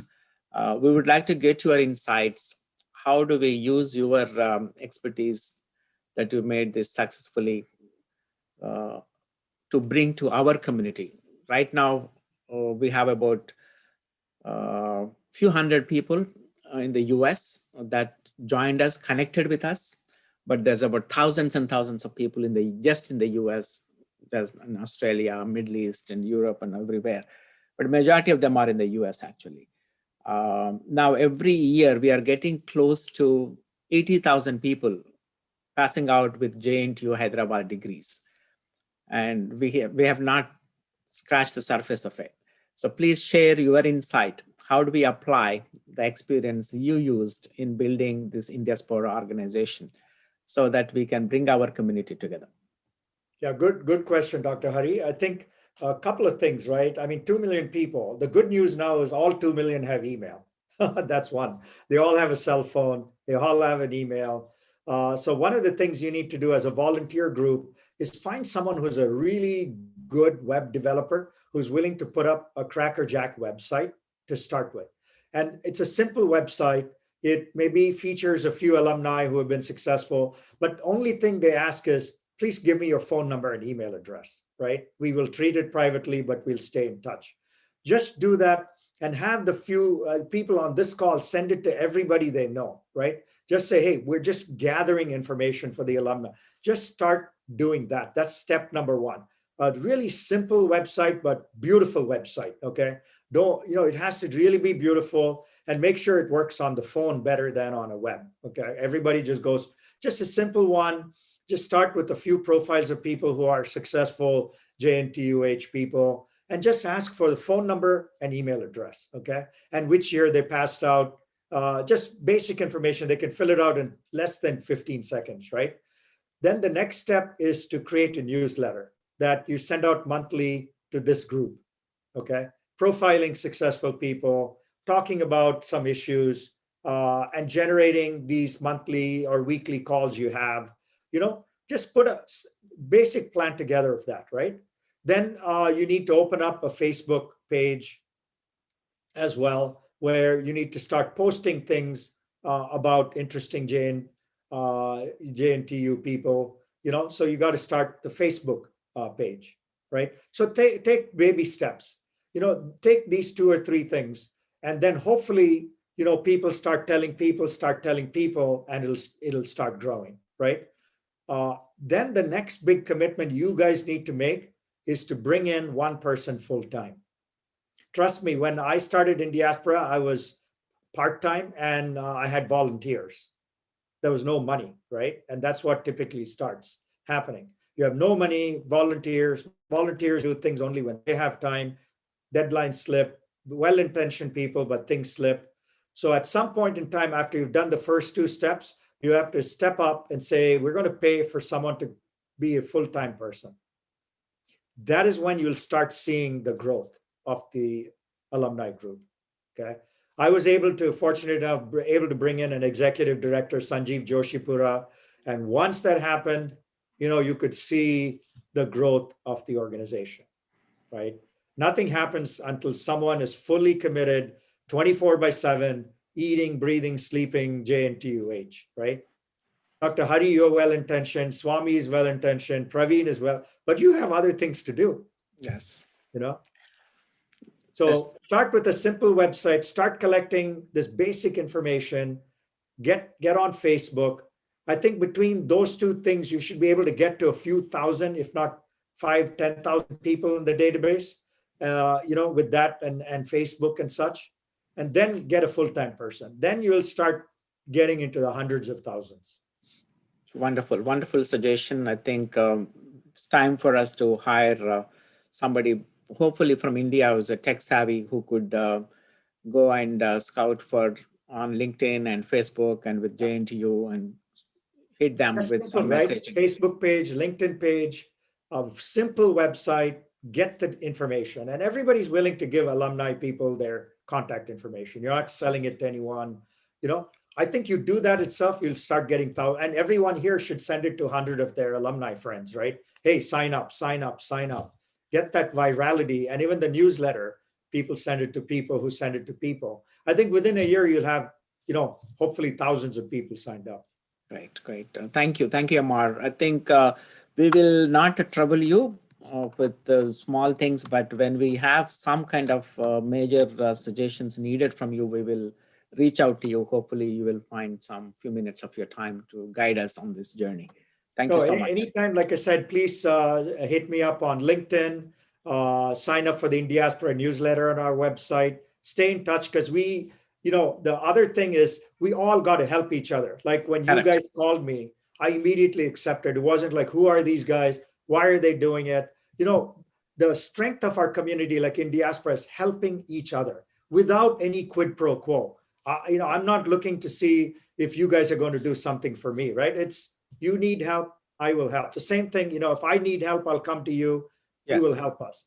That is how we grow. That's how the Jewish community has grown to be so successful, just helping each other blindly, right? Don't question it when someone says, hey, I need help on something, that is our ethos, and that is what is going to make us even stronger. So as Mother Teresa said, love is unconditional. So we need to love each other unconditionally, then things will come out. Yes. Thank you. Thank you so much, MR. Okay. Praveen, back to you. Yeah, appreciate it, everyone. And thank you so much, and good luck with your association. All the best. Yeah, thank you, MR. We have our founding director, Sudhakar, to thank you for your wonderful message. Okay. Wow, what a great, interesting, inspirational, and informative speech from an inventor, an investor, innovator, and a person behind Indiaspora, Mr. Madhavan Rangaswamy, MR. Thanks for sharing your wisdom, experience, and journey to Silicon Valley from 80s to Y2K to 2020s and beyond, and journey from mainframes to distributing computing to .com bubble burst, offshore development, and cloud computing. I don't know what's the next step, and angel investors to investing in over 100 companies. It was a very, very, very inspirational speech. And forming of this Indiaspora, I was just looking at the website while you are giving your great speech, and I was so surprised. Like I see so many leaders, so many politicians, and there's so much to know about where Indians are all over the world and how they are succeeding in various fields. So it was really, I was looking for this type of site, and now I found a place where I can really get more and more about the great leaders coming from India. So thanks for all this information. And I'll also look at other websites, but thank you for accepting the JNTH invitation and providing such a great words and your wisdom to all the alumni. Thank you, Mr. Rangaswamy. Thanks again. Glad to be here, and thank you so much, and all the best to you in this year. Thank you. Thank you. Now, once again. Thank you. And now I request Mr. Kumar Rani, one of our founder member, to introduce our next speaker, Mr. Srinivas. Thank you, Sudhakar. And now I introduce Mr. Srinivas Adepu. Hello. Yeah, hello, everyone. Yeah, hi. He's a mechanical engineer, is a designer, and is an empathetic problem solver by nature. He's very young entrepreneur. He completed his BTech, mechanical engineering from JNTU. I'm proud to be part of that too. MTech from IIT Delhi. He then worked as a project scientist, collaborated for developing high-performance biomedical devices, projects for All India Institute of Medical Sciences and IIT Delhi. He then co-founded his company, FlexMotive. You all can go and see, goflexmo.com, which raised over $250,000 for developing many of their products like FlexMo crutches through various funding schemes from helping from government and business incubators. The products also available in Amazon. You can see that. Then a notable achievement is distributing their products to people with disabilities through the partnership with Telangana government. He received several awards like Emphasis Universal Design Award by National Center for Promotion of Employment for Disabled People, India Design Mark by Design Council of India, Bio Asia 2020 winners. ASME, iShow Fan Favorite Award for Best Design. He also has several innovative products in the pipeline, like dementia tracker, prosthetic knee joints, exoskeletal, etc. So now we welcome Jntuh-Aa-Usa-Webinar to deliver his valedictory address. Thank you, Srinivas. Yeah, thank you very much, sir, actually, for introducing me. And I really thank everyone for giving me this wonderful opportunity, presenting my entire journey of startup. And I'm really proud to be a part of JNTU alumni group. And I was actually serving as JNTU Hyderabad alumni executive member as well last year. And it was a great journey till now. And so I was really happy to have a seniors and alumni like you who are supporting the entrepreneurs like us. And I would like to actually share my screen. Sure. Yeah, you should have access, Srinivas, Yeah. Go ahead. See screen, right, sir? Yes, we can see it. Go ahead. Yeah. So my name is Adapu Srinivas, and I'm 27 years old, and I'm basically from Godavari Kani.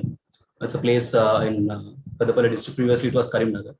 And I finished my bachelor's in Jntuh Hyderabad Mechanical Engineering Department in 2011-2015 batch. And so usually before actually I was working on making several devices back in my bachelor's and master's as well. And the first device which I made, I'm just going to share it with you.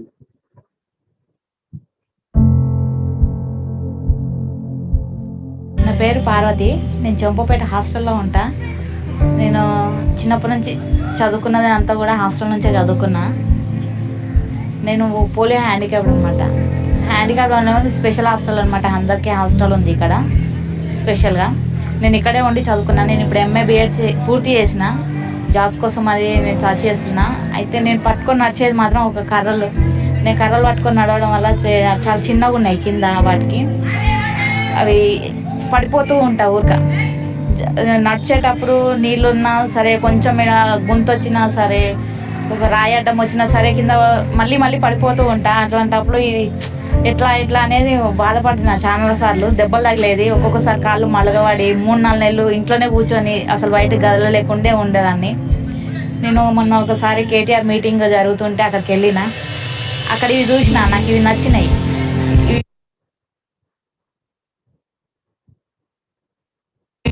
కింద కంఫర్ట్గా అనిపించినాయి.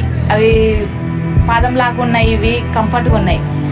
ఇవి తీసుకోవాలని తీసుకున్న వెంటనే తీసుకొని నడుస్తున్నా. చాలా బాగుంది. ఇప్పుడు నాకు పాదం ఇప్పుడు నార్మల్ వాళ్ళు నడుస్తున్నట్టుగా ఉంది. నా కాలు పాదం తీసి పాదం పెట్టినట్టుగా ఉంది. కింద జారట్లేదు. నేనేమో చాలా మంచిగా అనిపిస్తుంది నాకు ఇప్పుడు. ఇది నడుస్తుంటే కూడా చాలా నేను కింద పడను అనే నమ్మకం అయితే నాకు వచ్చింది. ఇప్పుడు నాకు ఈ దెబ్బలు తగలకూడదు, ఇంట్లోనే ఉండి బయటకు వెళ్ళలేకపోవడం ఇవన్నీ కూడా తగ్గినవి.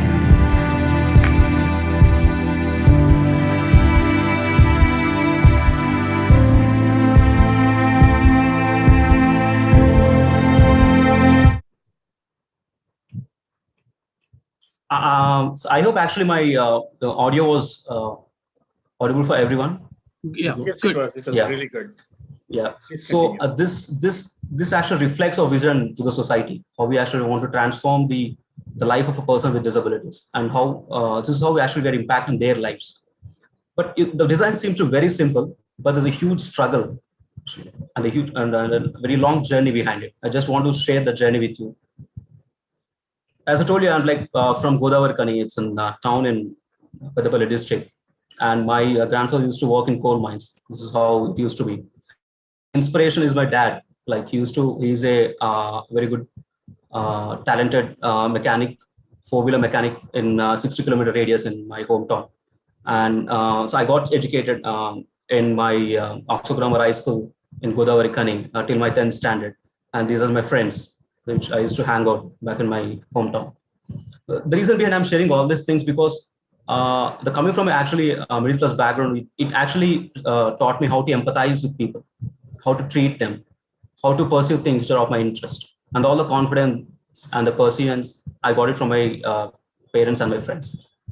And later on, I was not aware of any competitive exam at the time. And I went to the Sri Aurobindo College and in my 11th standard for these competitive exams like JEE and MSET. And I got something around 1500 rank in MSET, and I got into Jntuh-Aa-Usa-Webinar. And it was actually a very wonderful journey, and I got very good friends there. And everyone had got some new ideas with them. And I enjoyed a lot. Like if you look at my hostel life, campus life, and my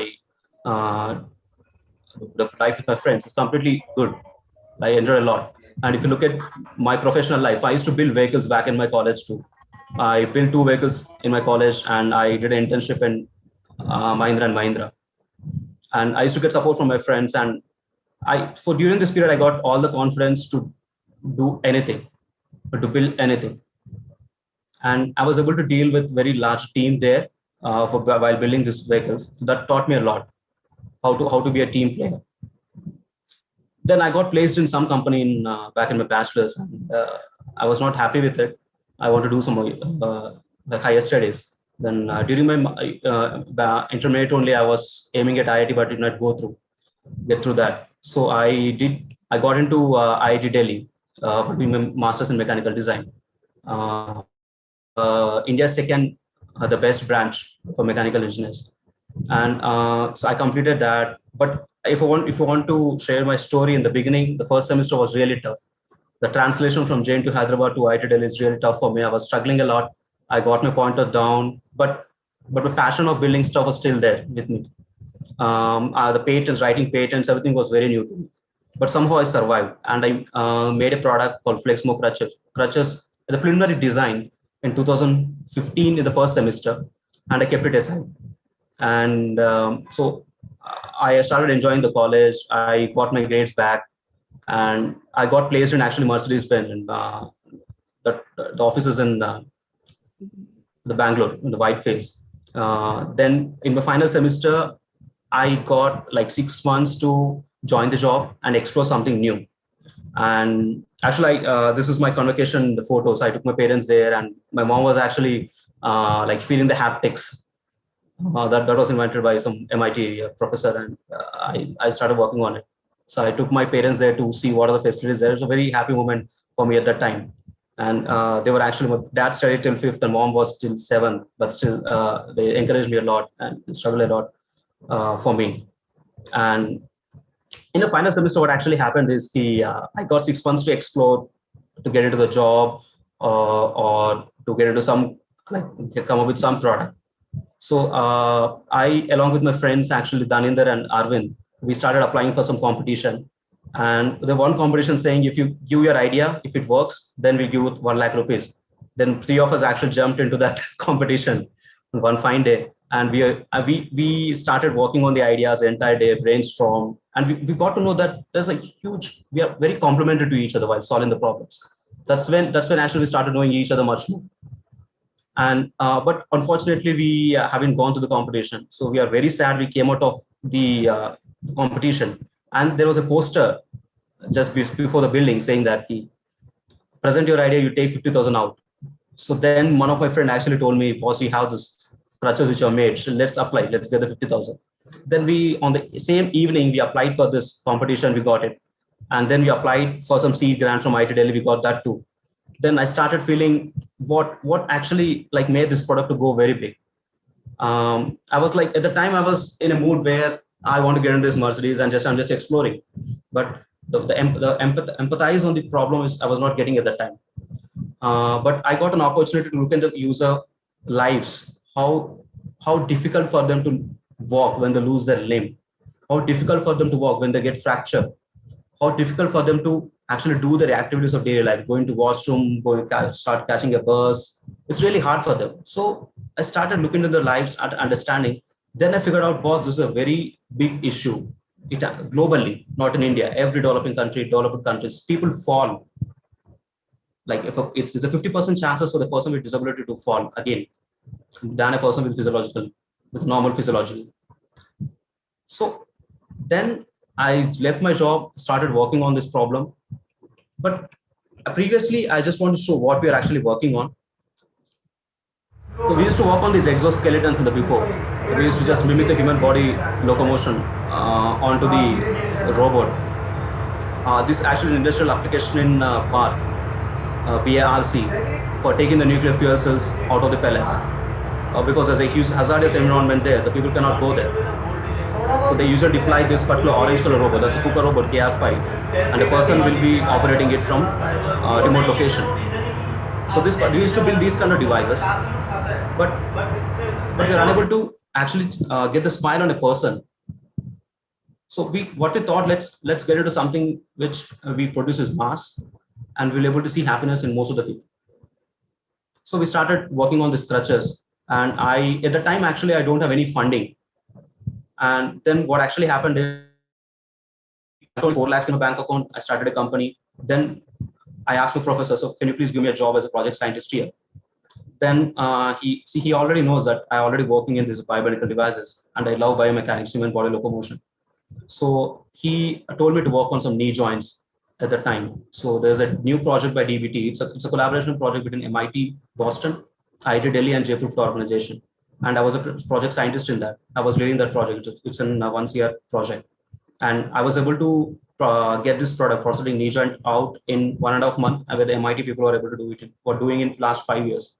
And that was a great achievement. And we started patenting those things as well. And meanwhile, I started raising the fundings for my crutches.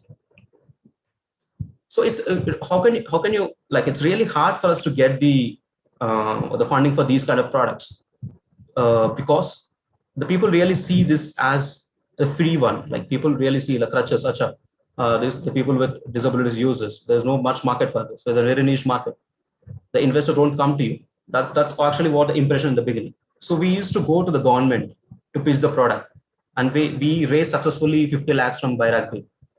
But in this actually the journey, we got to understand how to present the problem very good to the investors or the government.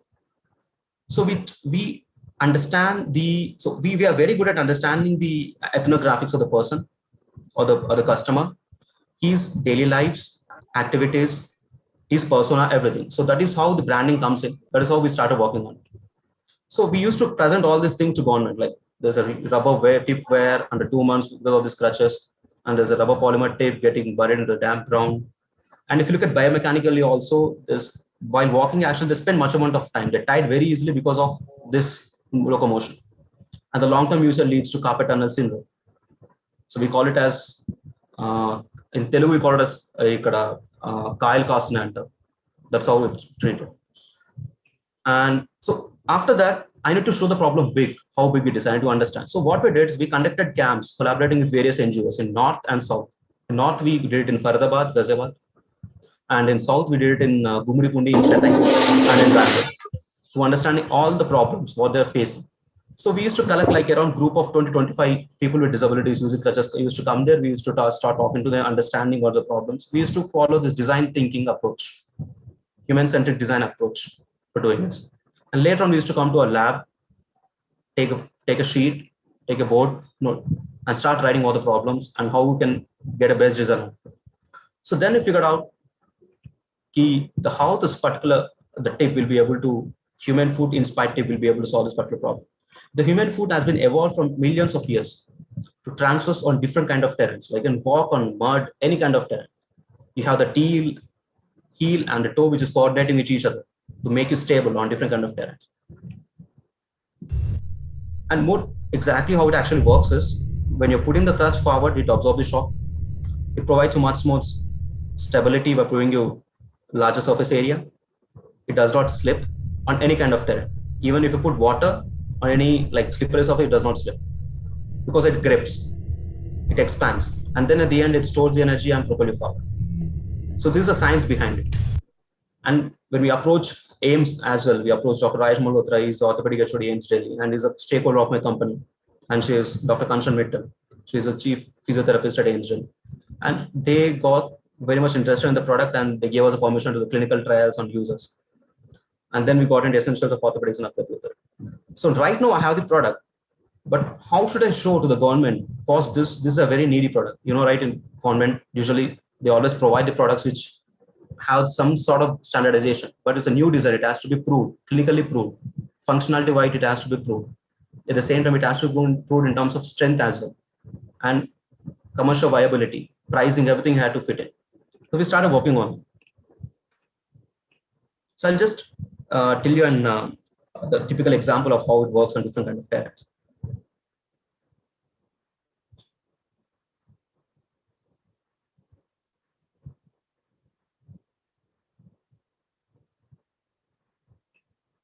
So the person with this, we can actually run with it because it stores the energy propelling forward.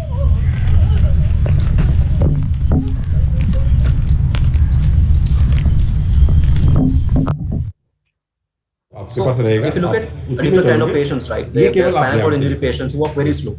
The further motion, it actually works.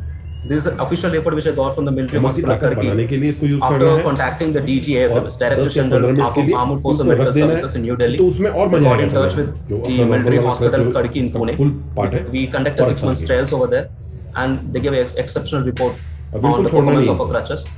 They were able to walk. The grade 1, grade 2, grade 3. There's a particular grade in, depending upon the injury levels. They're able to walk with it. The person was very happy. And these are few like happy customers of us.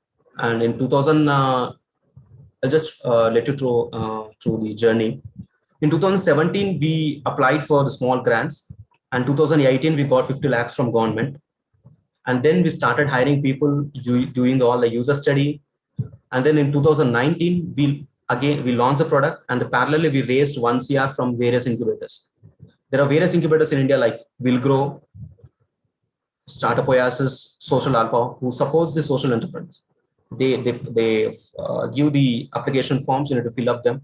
There are a couple of presentations going on, and you need to go there, present them, and convince them, then you give them money. It's a very hard journey for us.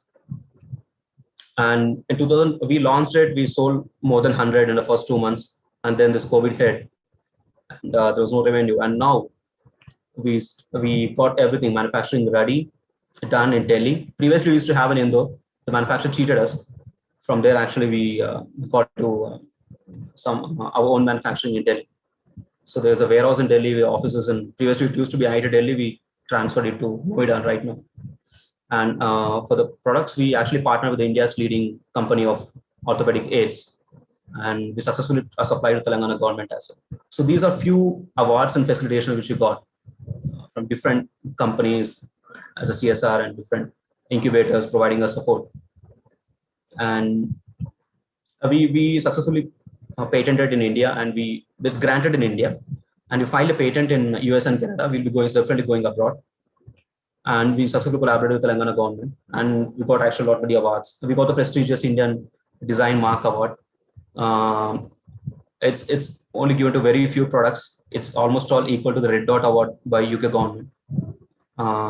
Actually, we are right now applying for the Japanese Design Mark of the next level, and we supplied to Indian wheelchair cricket team players. They are currently using it, and in order to actually supply to government, we need to, as I told you, that we need to prove it in terms of clinical studies, in terms of functionality. So we spent around 20 lakhs with a private organization who actually validate these kind of products. So right now we tested the product on 120 patients across India in different centers in South, Bangalore, Visakhapatnam, and in Chennai, with one government organization involved. So with these reports, we are going to approach the government, and from there we're gonna supply the product across India. The strategy was very clear from the beginning, but even though we got very hiccups from a lot of like organizations, a lot of government as well. But still we continued even though during the COVID as well. And we have different products. So not only we serve for the privileged people, the bottom of the pyramid people. We have different versions where it's made up of composite. It's one of the crutch is around 1 foot, is 300 grams. It's very lightweight. It's Asia's lightest crutch. And our designs are nowhere available across globally. Everything, whatever we manufacture is in India. We not even take a single screw from abroad or from China. We manufacture in our place, and we assemble, and then we ship it to various things. And in the course of journey, we actually been to Royal Academy of Engineering, UK. We got selected for Korean Grand Startup Challenge. We've been to Korea. We validated the product there. We validated in Italy. And these are my co-founders actually. Arvind, he's into biomechatronics, and he's a Royal Academy of Engineering fellow and from IIT Delhi. And Girish Yadav, he was into biomimicry. That means he takes inspiration from nature and design stuff. He's actually very good at. And I am very good at biomechanics. I do a market analysis. I'm kind of an all-rounder guy right now because of startup. And these are the recognitions, achievement which we got. And now we worked on dementia tracking as well, but because of this COVID, we somewhat dropped that idea, but we'll be continuing soon. So right now we are venturing into cancer treatment. The cancer in India is really huge. Like we cannot avoid it. There are many like therapies like chemotherapy, radiotherapy, but still there's very less recovery rate. There's a new technology called the hypothermia, which has been coming from very long time, but the new evolution has become made it very popular. So we took the technology transfer from IIT Madras, and we raised the first round of the funding for this particular product. And this is an adjunction for the chemotherapy and radiotherapy, and it has a recovery rate increased from 10 to 20%. And we'll be working on it right now. And so we'll be contacting various oncologists, radio oncologists across India. We'll be going to the Netherlands to understand the perspective of doctors abroad. And exactly like there are a few design thinking process, like Stanford design thinking, IBM design thinking process that we actually follow during the evolution of the product. And we interview every stakeholder, like patient, doctor, even the person who is operating the machine, the person who is taking like 10,000, 5,000 rupees per month. We interview them too. None of them are like excluded from this particular survey. And then we start developing the product. And that's our core strength is. And right now we are expanding in India. We collaborated with the India's leading company. And what actually I'm looking for in the Alumni Association is the right mentorship for me. And we are actually looking for investment. We have many products in line. We're looking for that, and can you connect to the abroad market for the products which are already manufacturing ready, and invest.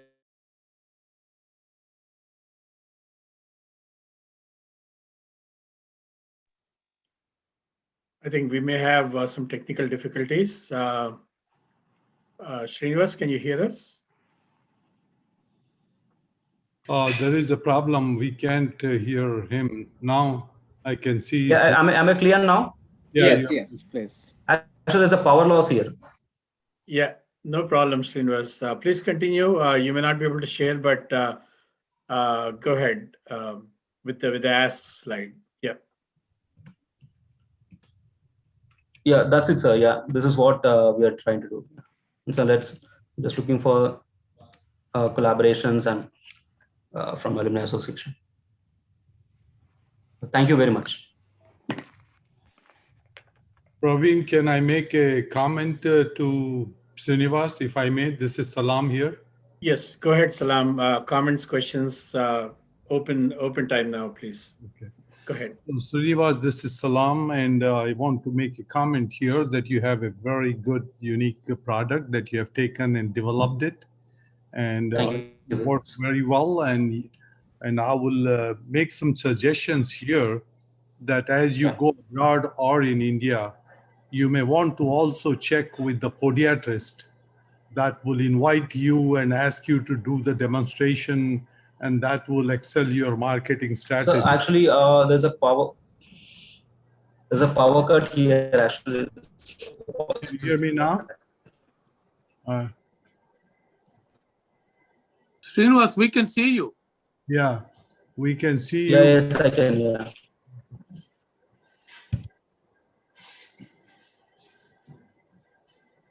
We can see you and hear Yes, you sir, as yes, well. Sir, yeah. Yes, I can hear you. I can hear you now. Yeah.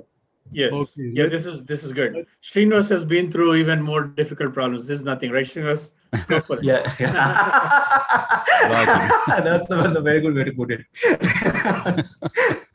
Yes, I was making a couple of suggestions to you that you may also want to tap into the podiatrist associations, that the foot doctors, there may not be in India, but in US, there's quite a few there, and there's big industry there that will receive you very well if you go give them demonstrations through your website or Zoom. That would be the one thing you may want to do. Fantastic. And then also, as far as mentoring and investments, honestly speaking, without taking permission from our group, we will be glad to mentor you here in US, and even we will look into the investments possibility with our group, and Shankaran will bless that, and so will other partners of our JNTU alumni. And we welcome you and encourage you, keep moving. These are the baby steps, but they are bound to grow. Those are my couple of comments here. You look very promising, and we wish you very good, man. Thank you very much, sir. Congratulations, Srinivas. Great journey, and thank you for sharing and joining us today. So yeah, definitely I echo what Salamji mentioned. We will be happy to associate with you to see how JNTU Alumni Association can assist you in this journey to market your products at global level and in US in particular, and also see how the strategy to raise some funds is needed for you to. So I would like to know more, what are the other products in the pipeline that you are thinking of or in progress? Right now, so we are looking at crutches, which are manufacturing ready. And then we are working on walker for the elderly population. We are doing some design changes. We are following the same process to do it. And we are working on dementia tracker. Those are the products right now we have. And we are working on a stick, which has a lot many advantages. It actually corrects your posture while walking. Those are things right now we have. And so we have other products in R&D like ankle foot orthosis and prosthetic knee joints, but that actually takes much time to get into the market. We need huge investment for that. Okay. So just to add what Salamji mentioned, the physical therapy centers in the US and physiotherapy centers in India, possible, I'm sure you must have approached them. Though that could be another area to market your products and services through that we can look into as well. Then your R&D facility is located where right now? Right now they are in Delhi. Okay. And you self-based in Delhi? Yeah, we incorporate a company registered in Chennai, but our corporate office is in Delhi. Okay. Thank you again. Thank you. And we will be happy to work with you. I shared my info in the chat box. You can take a look at it. Yeah, thank you. Sure, sir. Wonderful, Srinivas. In fact, there are a lot of really, really good comments coming on YouTube channel. Very inspirational journey. And there's one question for you on the YouTube channel from Narendra. He's asking, do you have any suggestions for electronics and communications integrated students in terms of some of the innovations they can think about on the same direction?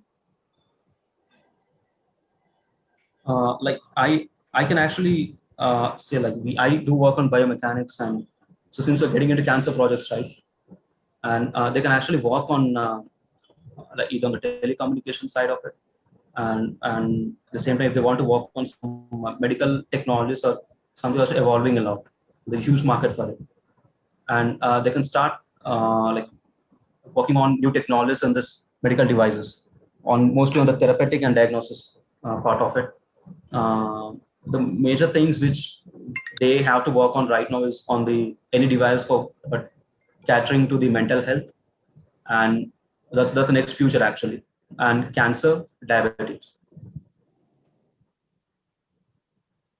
Because automobile there are a lot many players actually in India and abroad. Medical devices, there are very big players, and they actually rule the entire market. There's the giants actually in this field. But if you come up with some new technology, affordable, not affordable and very niche market also, they will actually buy us out. So if as a starting one, you can actually get into medical devices, take some niche segment and start working. Great suggestions. Thank you, Srinivas. There's another question here from Varun. Varun, do you want to ask? Please unmute yourself and ask. Otherwise, if you're having trouble, I can. Okay. So let me go ahead. What suggestions do you like to give for the current students of JNTU Hyderabad?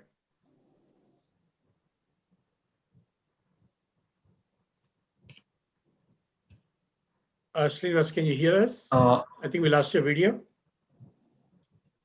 Yes, sir. Actually, yeah, we can see you now. Go ahead. So there are two questions. Let me ask you both. Can you please? So maybe you can combine them. So first question is, what advice would you like to give to the current students of JNTU? And what mistakes you may have made in the past that you remediated during creating, prototyping, etc., before you introduced it to the market? The very big mistake that I did is, you're an engineer, and always you try to like impose your design onto the users. In the beginning, it might work, but later it doesn't. The inputs always has to get from the customer. Even if your idea might be very creative, your idea might be solving a problem, but still you understand the user needs, make the product accordingly. Or else it's not going to work in the market. It's going to work for 1 year with some grants or some investment. Later on, it doesn't work. So to make sure that users are happy with your designs, even though it has less, USP or something like that, but still it works with good marketing. So that's one thing I made a mistake. And at the same time, you have to be very focused on one product in the beginning before getting into the market, not getting too many products, not get carried out by anything, because you always feel that you're great, but market dynamics is not textbook. No one teaches you unless you put your hands into the field, your legs into the field. Then only you start learning. So always go with an empty, the mindset to the users and start learning from them and then implement. Don't be very futuristic in the beginning. You learn a lot. Great point, Srinivas. There's another question that came in. What are the skills you thought you could have learned earlier while going through a mechanical engineering journey during Jntuh that could have helped you now? So it's like good advice for people who are studying right now. Exactly, did not get the question actually. What extra skills you thought you have learned earlier as a mechanical engineer? So as an entrepreneur now, if you're learning something and trying to rush your learning because you're trying to get products out, is there something you could have learned earlier during your mechanical engineering years on your free time that could have helped you now in your journey? Asha. So for this, actually, I have an universal answer. Whatever you learn, right, you always have something left. So be very confident in what you want to do and what you want to learn at that point of time. And once you actually started thinking, right, that you can do few stuff, then people actually join you. You need not to learn everything. You need to actually segregate people, take the people along with you who can do things for you along with you throughout your journey. Because right now I am a mechanical engineer. How can someone think I work on some biomedical devices? Since I have a good rapport with the doctors, institutions, I understand the problem very much. And I know whom to hire actually, whom to take along with me, whom to get on, how a body, Indian medical body will influence me when I get into the market. So those kind of things you need to start thinking as an entrepreneur. But if you ask me as if you don't want to do entrepreneurship or you want to do some job, then you need to start figuring out the things from then only. Like you want to get into AI, or because AI is something which right now it's a boom. And mechanical engineering, if you look at simulations and adaptive engineering simulations, something AI integrated simulations, and there are lot many optimization, engineering optimization, and the actually the skills that you need to have for the 2030 is material science. Materials going to the next boom, and there are already 3D printed metallic 3D printers have come. There's a composite 3D printers have come. People are working on these materials are very crazily. Forget IC engines, forget everything. Start working on materials that are really great. That's the next future. Great. Two more questions and Hi. comments. Yeah, can I Yeah, speak go ahead. a minute, please? Srinivas Edapu, it has been very nice to hear you. The mobility aids for these physically disarranged persons by your design and marketed and flexible design. This provides a vision, empathy, useful to humankind and create happiness and social benefit. The ethnographic, what you learned in the design thinking by you and to support these people instead of people who are going for now electric vehicles and going to the technology, you have helped the mankind in in their endeavor to be a part of the the disabled persons to cope up with the persons who are having ability to do the physical things. So it is a great work. We all appreciate your interest and help in this regard. I really appreciate the effort put by you. Thank you so much. Thank you very much, sir. Thank you very much. Yeah. And actually, we are actually looking for some CSR funds. We have actually a lot many beneficiaries. We collaborate with Telangana government. We have a lot many NGOs across in the South India, where there are a lot many beneficiaries. Like if you look at the total market, right, in India, around 2 lakh crutches are distributed every year by government. All the age-old designs which were made in 1960s and recently amended in 1990. It's a very worst designs for the government provide, but that's actually we are trying to like change it. But targeting the main, like ALUMNI is an organization in India which actually provide these kind of products to the user, but targeting them is really hard because the bureaucracy is very high. So what we actually strategy which we followed is let's get the product into the market to CSR, then government will come to us. That's what actually happened to the Telangana government. So, this thing is we want to see the product in almost 5% of the people with disabilities in India, at least for the government to approach us. So we need your support, whatever ways it may be, like leads to CSR of the companies or leads to some NGOs want to buy, leads to some philanthropists who want to donate the products, something like that. Srinivas, I have one question for you. Which department in the government of India makes the decision on this? So there's a Ministry of Social Justice and Empowerment. Shakuntala Damran is the secretary for that. Okay, so I have access to that department, and also I have access to the health department of India, like Harshavardhan. So connect me with offline, and I will introduce you to those two departments at the ministry level. Okay. So Srinivas, I'll pass the contacts of Dr. Hari to you. So you can touch base, and thank you, Dr. Hari, for wonderful connections and plugs there. So Dr. Reddy Subramaniam is the principal secretary, who is a Telugu person, moved from HRD ministry into the social ministry, and he was one of our speakers in the past. So I will introduce you to that, and I have access directly to the Harshavardhan. We could connect him also as well. Sure, sir. Thank you very much, sir. Go ahead, Srinivas. So if Hari sir is in Hyderabad, then I can actually meet him. No, I'm in New Jersey. I'm in New Jersey. I put my contact in the chat. You can pick it up. Yeah. Sure. Yeah. Kumar, you have a question or a comment? Srinivas, I think you also mentioned that you are working with cancer patients to improve their the mobility, farmer recovery.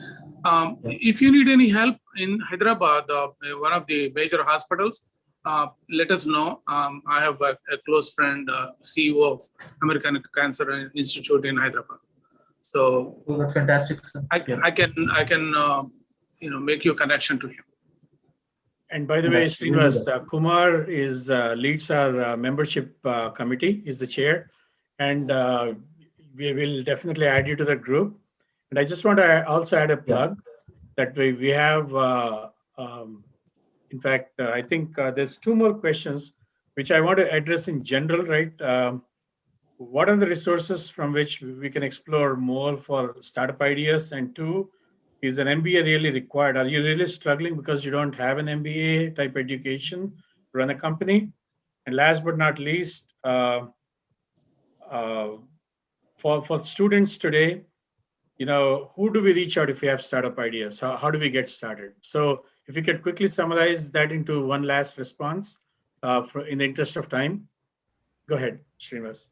So if you look at actually the departments of Department of Biotechnology, there are department TBD, Technology Board Development, and there are MSME grants as well. So if you follow Startup India, right, the portal, the website, you will find like the recent the applications that are floated. So for every like if you want to get into medical devices, you get into DBT. If you want to get into electric mobility, there is transport department with there are some grants in it. So you have to look into it, start scouting for it. But medical devices, if you want to develop something, you can directly reach out to me. I can help you out with how to write the applications, at what stage which application you need to choose. Those kind I can help you out. In terms of mobility, I might connect with my friends who are into this field. Drones mobility, I can connect you with some friends who are into this field. Most of my friends are in drones, medical devices, electrical mobility, and the cancer. Okay, great. So I just want to put a quick plug in for what some of our team members here in the committee, led by Dr. Shankaran. He's the committee chair for our innovation group, and we have started what we call JVEN, Jntuh Ventures. We are a matchmaker group between the entrepreneurs like yourself and venture capitalists. And we are still in conception right now. And we have actually presented last month during the webinar. Srinivas, I'd like you to take a watch when you get a chance and on the replay. And we actually want to certainly connect with you, keep in touch, and create more opportunities for you. So without further ado, I'd like to request Dr. Shankaran, who actually happens to be the person who's going to thank you for your wonderful inspirational, for sharing your inspirational journey, as well as innovating for the community that actually truly needs help from engineers and forward thinkers like yourself. Dr. Shankaran. Yeah. Thank you, Praveenji. I would like to take this opportunity to thank you so much, Srinivas. This is truly an amazing journey that you presented, right? Your story of overcoming so many hurdles, right? Very, very inspirational. Now, I think some of the things that I liked about your presentation is you showing empathy, right? And being a team player and helping people with helping with the lives of moving forward. Right? There have not been much opportunity for people with polio or other debilitating mobility issues, right? And this is absolutely stunning that you've done this, especially taking the risk. When I was your age, I had great ideas, but I was not a risk taker. I just wanted to go through the path of, do your studies, do a PhD, go become a professor, go work for an industry, right? Even though I had in the back of my mind to do this, this is truly amazing. And having left a good job at Mercedes-Benz and working for starting your own company is amazing. You've gone through so many hurdles. Working on exoskeletons, right? Working for coming up with handling nuclear materials, and to see smile on people's face, right? It's not just permanent disability, but people like me, sometimes I've had a couple of times I had leg fractures, and I wish I had something like this. This is truly amazing. And one thing I liked about the mistakes that you made in your life and how you overcame it, right? Those were amazing.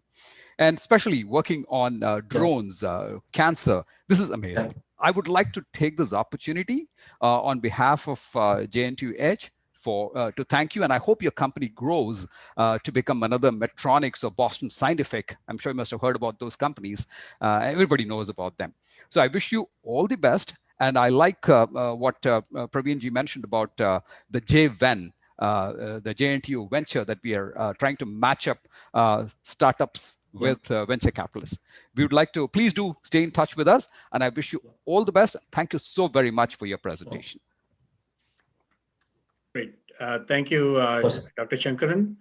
Thank you. Once again, Srinivas, thank you very much. Wonderful inspirational journey. I'm really happy to be part of this. Thank you.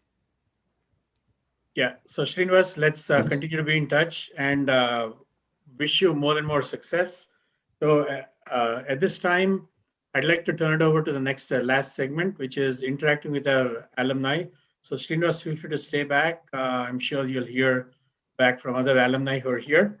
The first, I'd like to recognize the presence of Suresh Chapidi, who's passed out from our, who's graduated from our metallurgy department, the very first batch, and felt very compelled to actually share some of his experience, expertise, as well as, with a lot of charitable intent in mind, he is contributing back to the alma mater in many, many ways. And definitely welcome. And Suresh happens to be a good friend and a batchmate of mine as well. And Suresh, if is driving right now, is actually stuck on the road somewhere. And thank you for making the time. So Suresh, if you could give us a quick spiel on how you were able to contribute back to the alma mater, that'll be awesome and inspiration for that. Thank you, Praveen. Can you hear me? Yes. Good. Okay. Hello, everyone. As Praveen said, this is Suresh Chapidi. I graduated from Jntuh-Aa-Usa-Webinar, first metallurgical engineering batch student, 1989-93. Currently, I live in Virginia and own a few businesses, primarily in commercial real estate. Metallurgical engineering department and Jntuh-Aa-Usa gave me so much. Being the first batch student of the department, I was the first student to go for MTech REC Warangal in 1993. After graduating from MTech in 1995, I was fortunate enough to come back to the department, serve as a teaching assistant for actually twice, and from our kind faculty helped me grow in a professional life. That helped me a lot. I feel that Jntuh-Aa-Usa and metallurgical department are like a family to me. As we all know, life happens, right? And after these many years, as part of my foundation, Suresh Chapidi Foundation, I'm lucky to establish a gold medal for metallurgical engineering topper, and that will be awarded from this year onwards, forever. Thanks to Dr. Markanday Garu, Principal Jntuh-Aa-Usa Mantana, for giving me guidance and letting me know about the endowment for establishing this thing. In addition to the gold medal, a new seminar hall is getting constructed in our department. I pledged and fulfilled my commitment to take care of all the furniture and logistics need for the seminar hall. Work will start soon. My intent for doing these is threefold. First, my selfish reasons, to give back to the great institution, without which I would not be where I am now. Second, inspire the current students to grow in every respect when they are in the college. And the third one, with my little small contribution, inspire students to start giving back when they become alumni, so that the future generations can benefit even more. That's how I kind of started these things. I will be continuing to do my best and participate in our alumni. And Praveen, you and I talked. I'm here. Whatever little I can do, I'll be able to come and help. Thank you, everyone. Thank you, Suresh. On behalf of Jntuh-Aa Alumni Association USA, we are proud to have you on board here. Thank you for joining us in spite of your busy schedule over the weekend. As the chairman of the board, I would like to sincerely admire your commitment to alma mater and leading the way. That's what we are trying to do here, taking people like you to inspire others to get motivated and do what is needed for our university that gave us so much. We all came here with the 2 bags and we established ourselves with so many things. Now it's time to unload so that somebody can use those resources. And also, in addition to the treasure, I think your talent will be very useful to guide and mentor the people who are studying currently and also trying to become entrepreneurs like Srinivas is doing. So we welcome you for an active role into the association. We will talk offline to you. Praveen will coordinate that. But again, appreciate you joining us today and sharing this amazing, amazing inspirational story that your contributions to the Jntuh-Aa University. Thank you so much. Thank you, Dr. Hariji. Appreciate it. And by the way, I talked to Suresh about joining our Saturday meetings with Jven. So Suresh can share some of his entrepreneurial ideas as well with us. So thank you, Suresh, for giving the time to serve the alma mater back in a bigger way.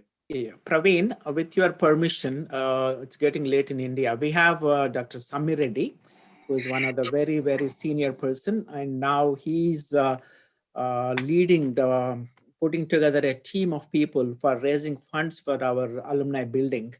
So if we could give him a couple of minutes to talk about his plans and how we can help him in putting together a team to raise funds for the building.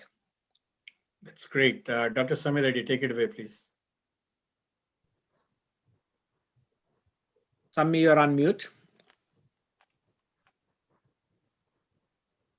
He was here, but yeah, he's still here. He's still here.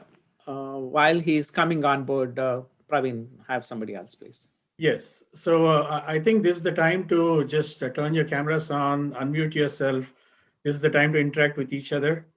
And Kumarji, if you could actually include the link, the WhatsApp link to join JNTU chapter group, please include that in the Zoom chat here. I put it on YouTube. So we can have people join the chapter WhatsApp group. So, okay, I see Dr. Samir Reddy here. Can you unmute yourself and provide an update on the, okay, great. Go ahead, please. Yeah, good morning and good evening to all. Yeah, it's a really wonderful session, and I really feel happy that both the speakers spoke very well, and he has covered from the 1980s onwards to present date, and our young Srinivas has really amazing caliber he has got, and whatever help he requires, since I am in Hyderabad, I can also help. And it is our pleasure to help our alumni members. And in fact, that is our aim of coming together. And really, it is very nice, the efforts put by Dr. Hari and his team and Dr. Vijay Mohan in Hyderabad. So we are also trying to meet and regularly and try to have interaction with USA. And definitely, all of us, our intention is to do something good for our university and for our those who passed out, to interact with each others. And the main aim, as Dr. Hari was telling, that the starting point could be completion of our building, because there we are trying to have a lot of space for the startups and a conference room, and people who come from the outstation, they can stay some suits, and everything is being planned. It's an excellent plan, and the university also has given the land. And I think before it is becomes too late, and I think my request to all is we all should put some efforts to make it a start and make it a real happening.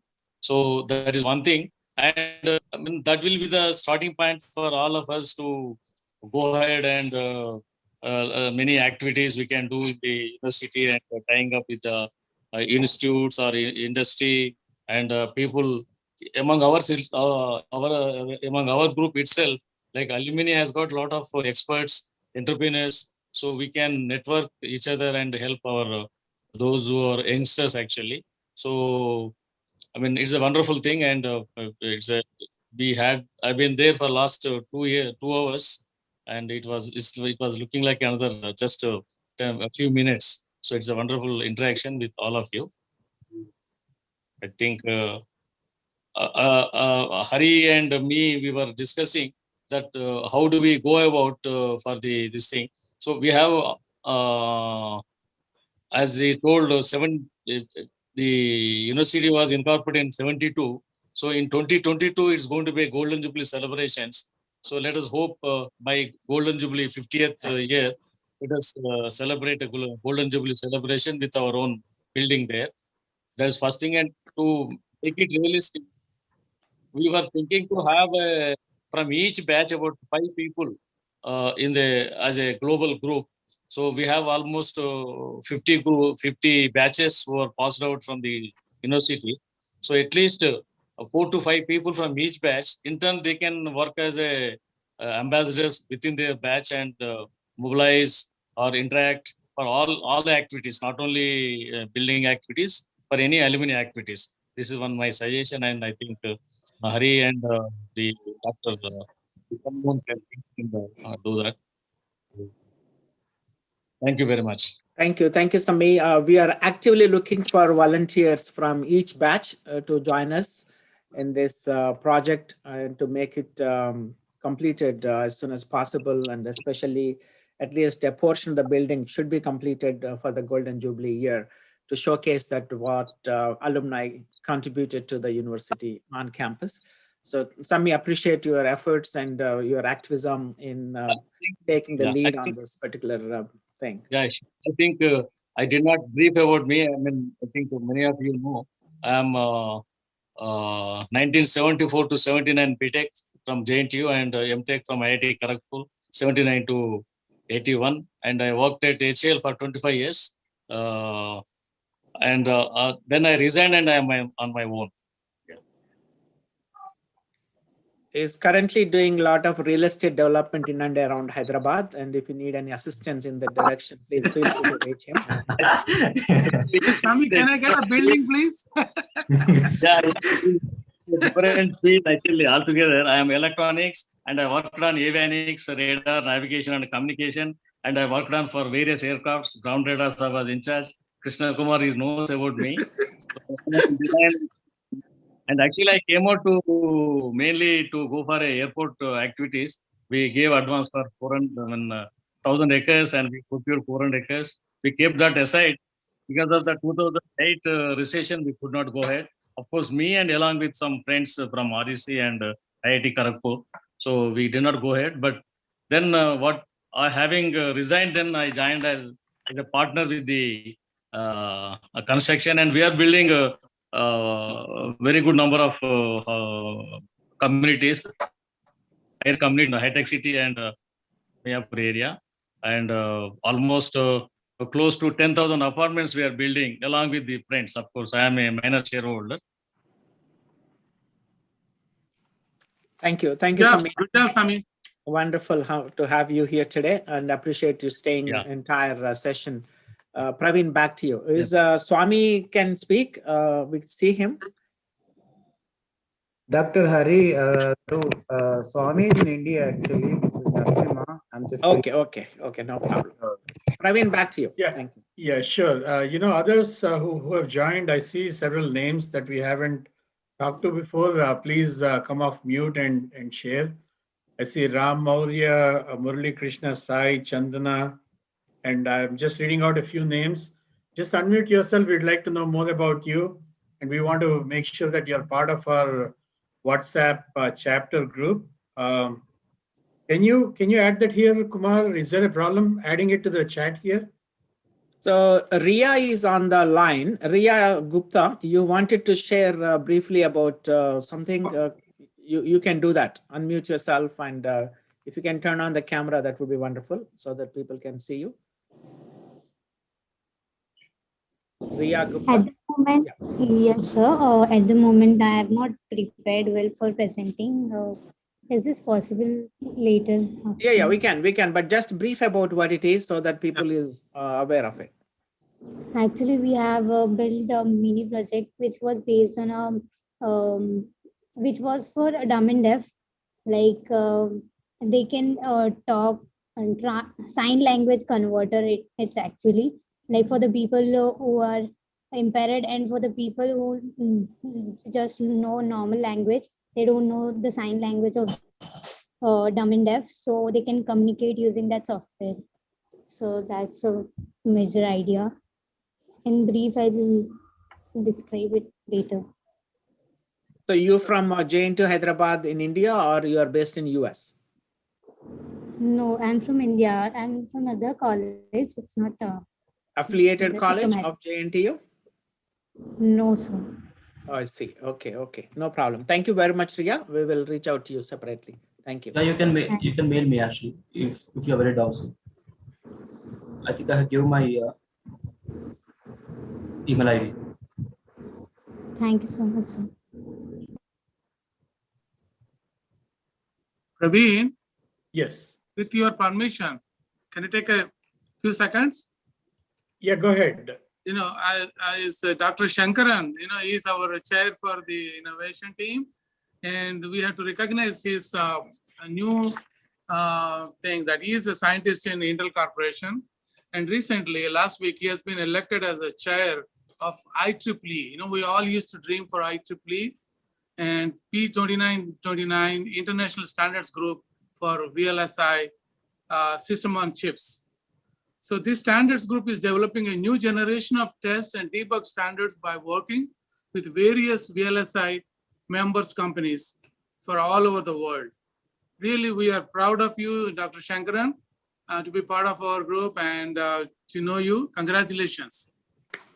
Thank you so very much, Kumar Ranigaru. Very nice. Thank you very much. A proud moment for JNTU alumni to get such a recognition. Congratulations. Yeah, right from the standard we started talking about, we used to look for IEEE standards. I have no idea what was it actually. Now I know the chair of a particular group, Dr. Shankaran. Thank you so much. I'm humbled and honored. Thank you very much. Yeah, Dr. Shankaran, great achievement. Congratulations. Thank you so much. Yeah. So Kumar, there's several requests for you to post the WhatsApp link. Do you have any trouble posting it? Should somebody else get to it?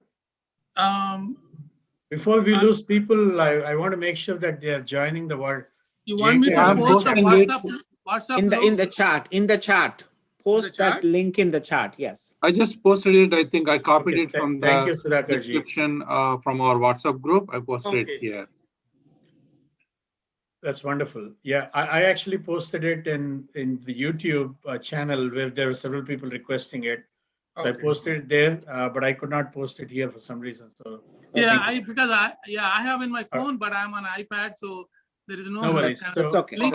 I posted it. Okay, great. So anybody else wants to? Yeah, anybody else wants to? Turn your cameras on. Ram Maurya, we see you. Can you introduce yourself? Or anybody else who's just tell us which branch you're in. I think you're still on mute, Ram.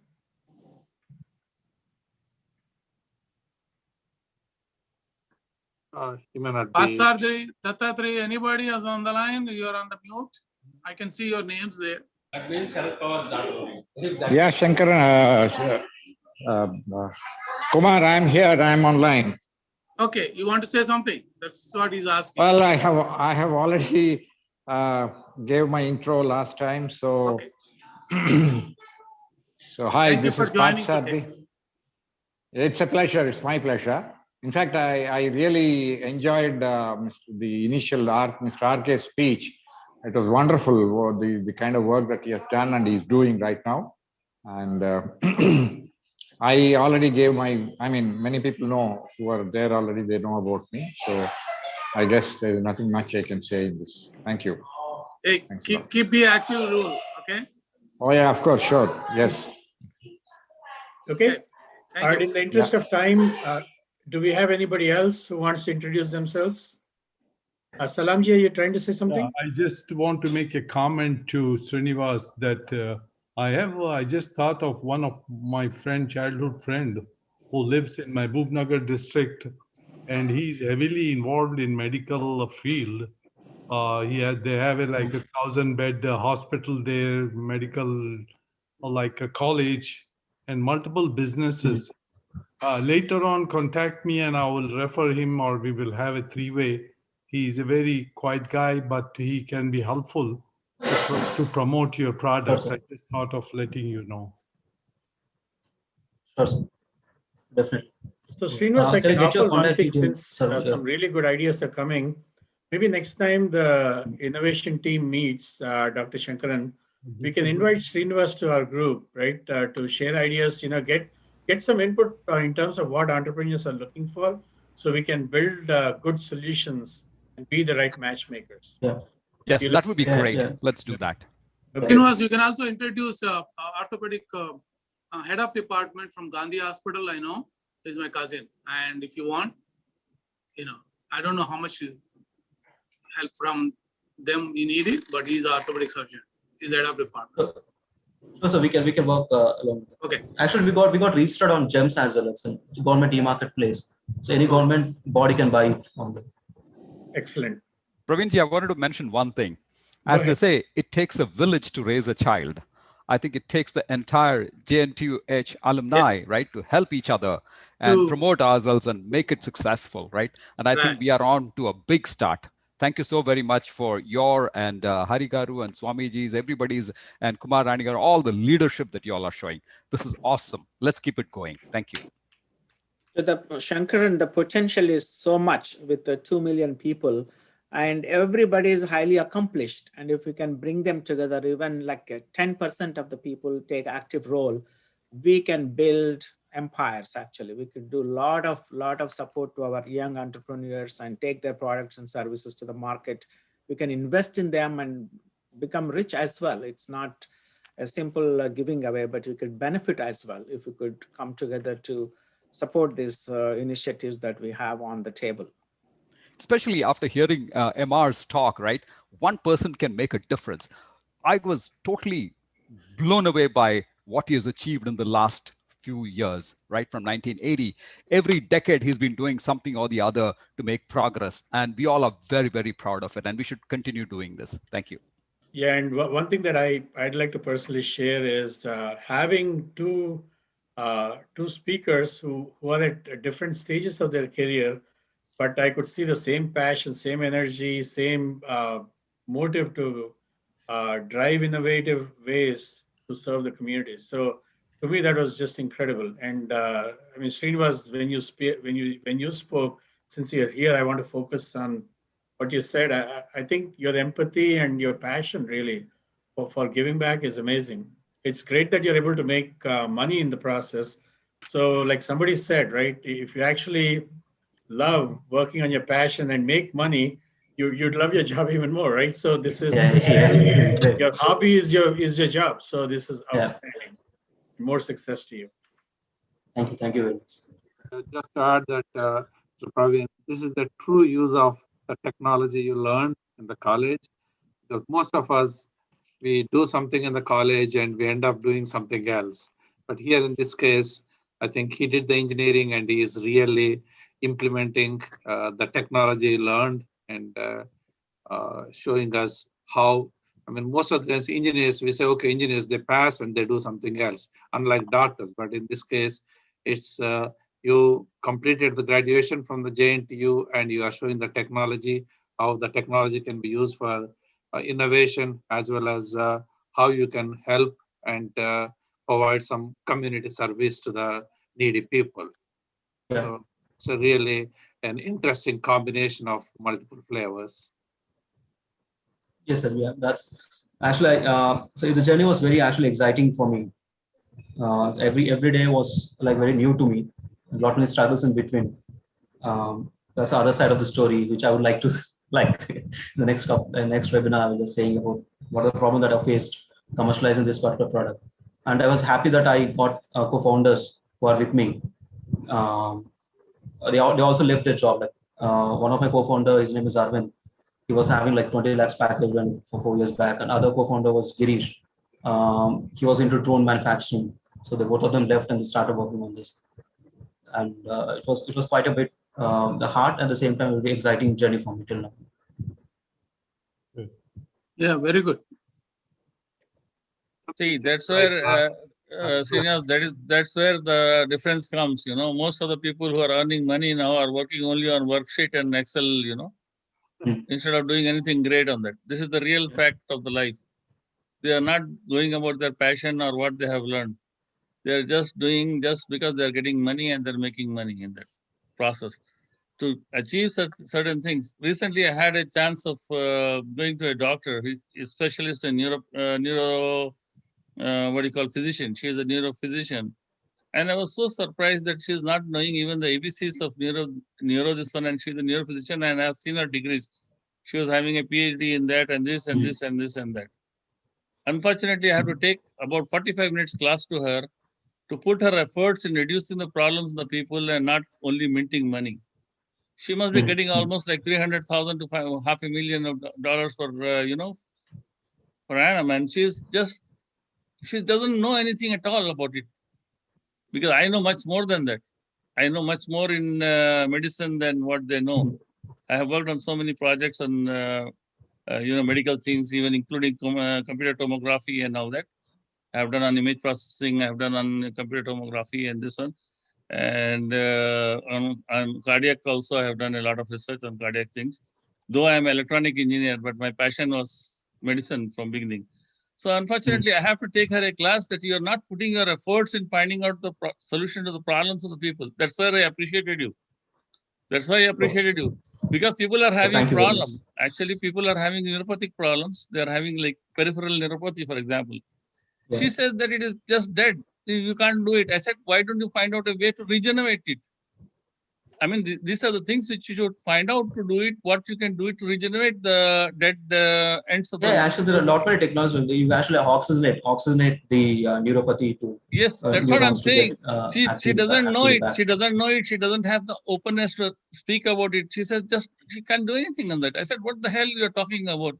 You are making $500,000, you're making 300,000 just for making, you're doing this job.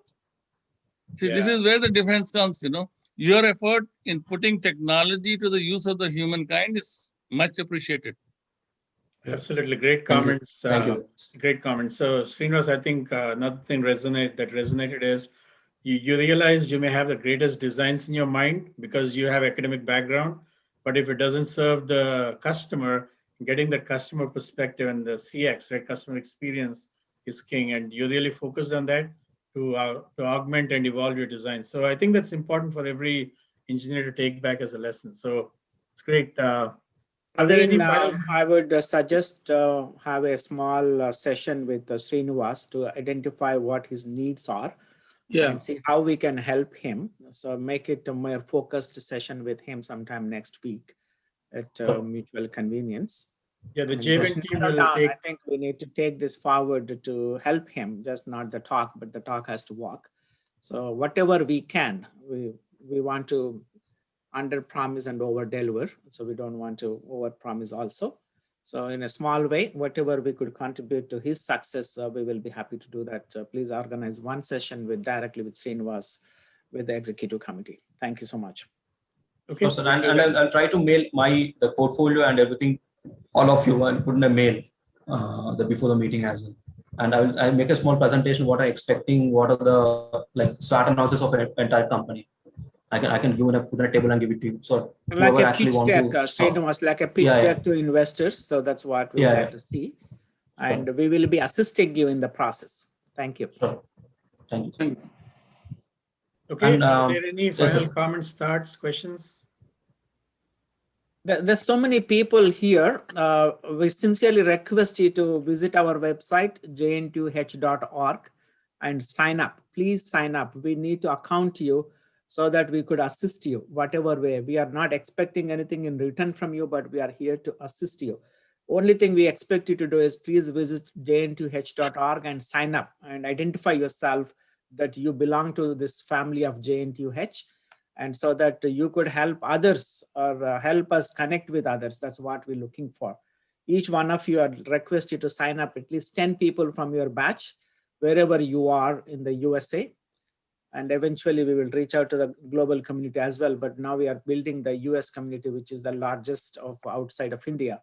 So our team is working hard and they're putting their private and personal time into this.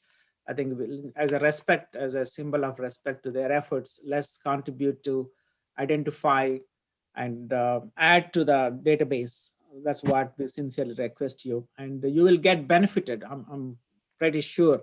And we promise you that we will provide you whatever support you need in your journey on a successful path to accomplish your passion in life. I think Srinivas is a model for us, but most of you probably working on different things, and this community can assist you.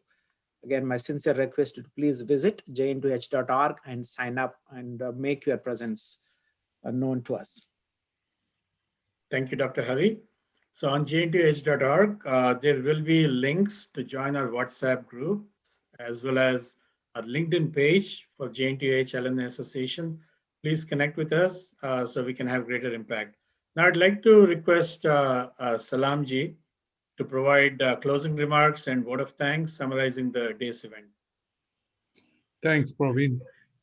So I will make a statement before I go there that you asked a question about MBA, and so did Syed Haq made a point there that it is not the degrees, it surely give the value, but there has to be a desire to go and jump in the pool.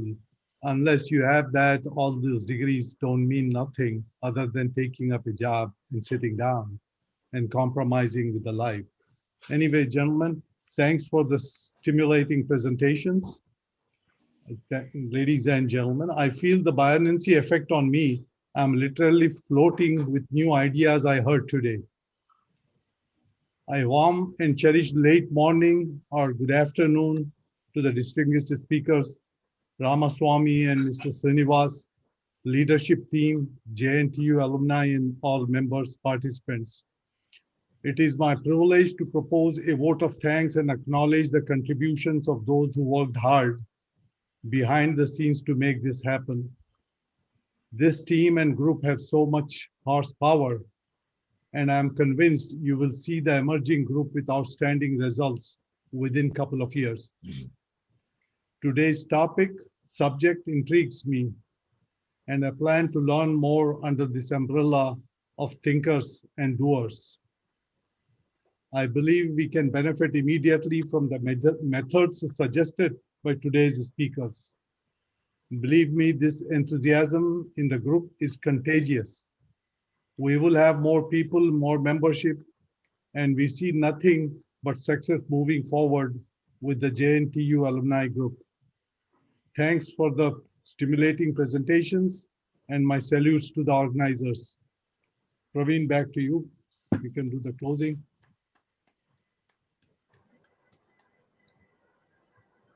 Can't hear you, Praveen. Praveen, you are on mute. Yeah. Thank you, Salamji, for a wonderful summary of the day's event. Everybody, once again, good evening, and for people especially who joined from India and stayed pretty late till 11 p.m., we really, really thank you for your patience, and others who have joined us. On behalf of JNTU Alumni Association, once again, just remember, this happens every second Saturday at 10 a.m. Eastern Time. Please come back next time for another energizing session. I call these the wisdom. These are the, just like the multivitamins that we take, these are the multivitamins for our wisdom. So think of them that way. Please come back next month for another round of energizing session. We miss Swami today, but we'll have him for sure next time. Thanks everyone once again. Good afternoon. Thank you, everybody. Yeah. Thank you. Srinivas, come back next webinar also. We can Sure, sir, definitely.